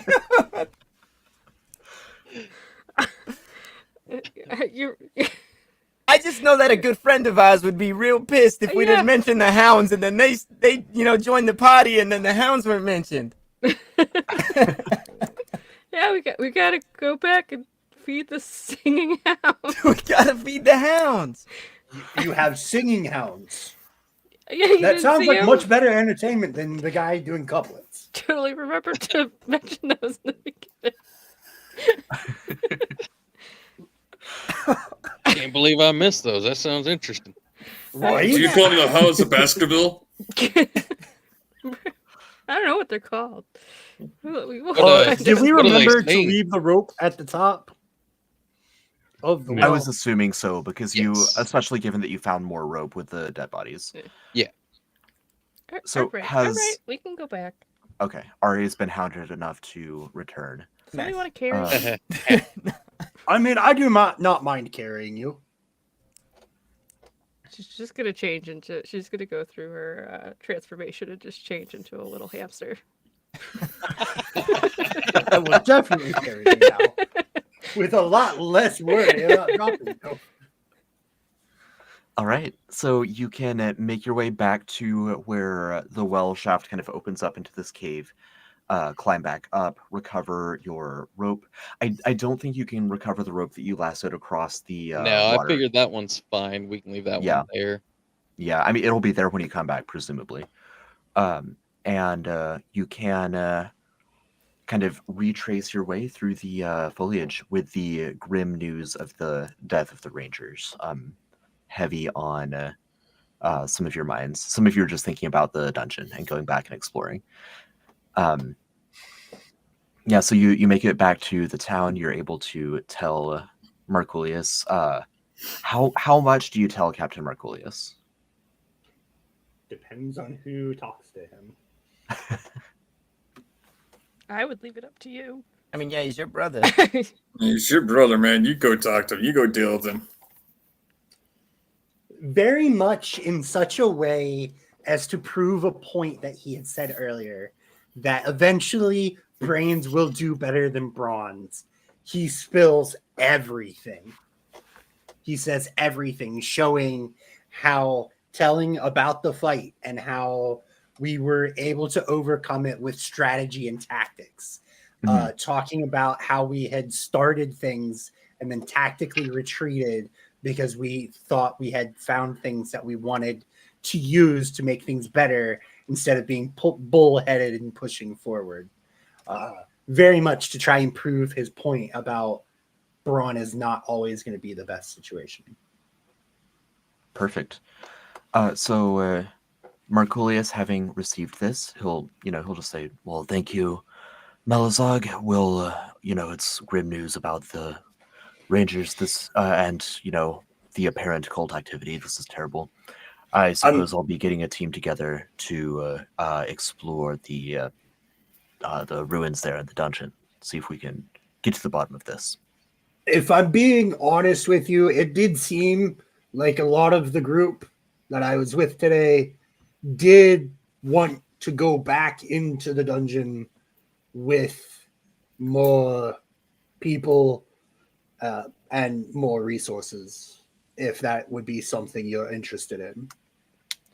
So for this conversation, I'm assuming that the two of you are kind of in some form of private conversation, even if you're not like fully alone. It's like the two of you kind of quietly.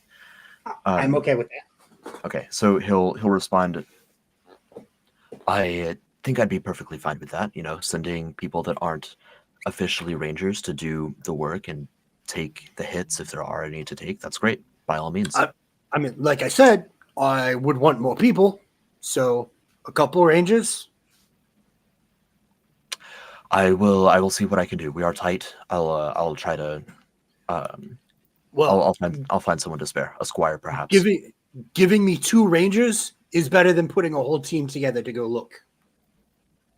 You're entirely, when you make a good point, I cannot argue with it. I will just remind you to stay out of the way of the people who know what they're doing. Listen, you can ask them. When we got into that fight, I stayed completely out of the way of the knights and the people who were hitting the thing. What I am best at is communication and developing tactics.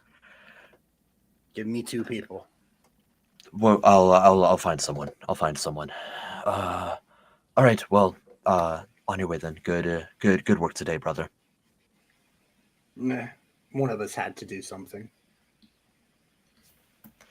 He'll let that one go. You get the sense that it's because he doesn't have a witty comeback for it. Again, brains and brawn. Now, was there the rest still of a you- hamster on a certain somebody's shoulder in that conversation? I'm sorry. Is there still a what? Was there still a hamster? Melazog? Because I had said I'll carry you, and then she said I'll transfer him into a hamster, and I'm like, okay, that's even better. So, Sure. Yes. There was still a hamster. Her transformation only lasts 10 minutes. Oh, okay. All right. So no, that was fully a private conversation between the two of them. So the rest of you can go about your evening. On the following morning, likely another party will be put together to send out to explore the ruins again. So that is what we have to look forward to in about a month's time. A quick note for our viewers: we've been talking about like putting a party together. Something I forgot to mention at the top is that both Tanner and Andy, along with myself, are part of MythCraft the podcast, which you can find on any podcast platform. Just look up MythCraft the podcast. The entire crew of the podcast will be rotating in on kind of like on a rotating basis to join the Legends of MythCraft on their journeys. So given that we ended this back in town, it may be Andy and Tanner next time. It may be one of them next time and one of someone else. It may be 2 new people. So the 4 staples we've got here are Luke, Jesse, Corey, and Dan will be joining us every time. And then we'll see kind of how it goes from there, who else joins us. So this has been the MythCraft Legends. Thank you all for joining us, and we'll see you in about a month. Have a fantastic night, everyone.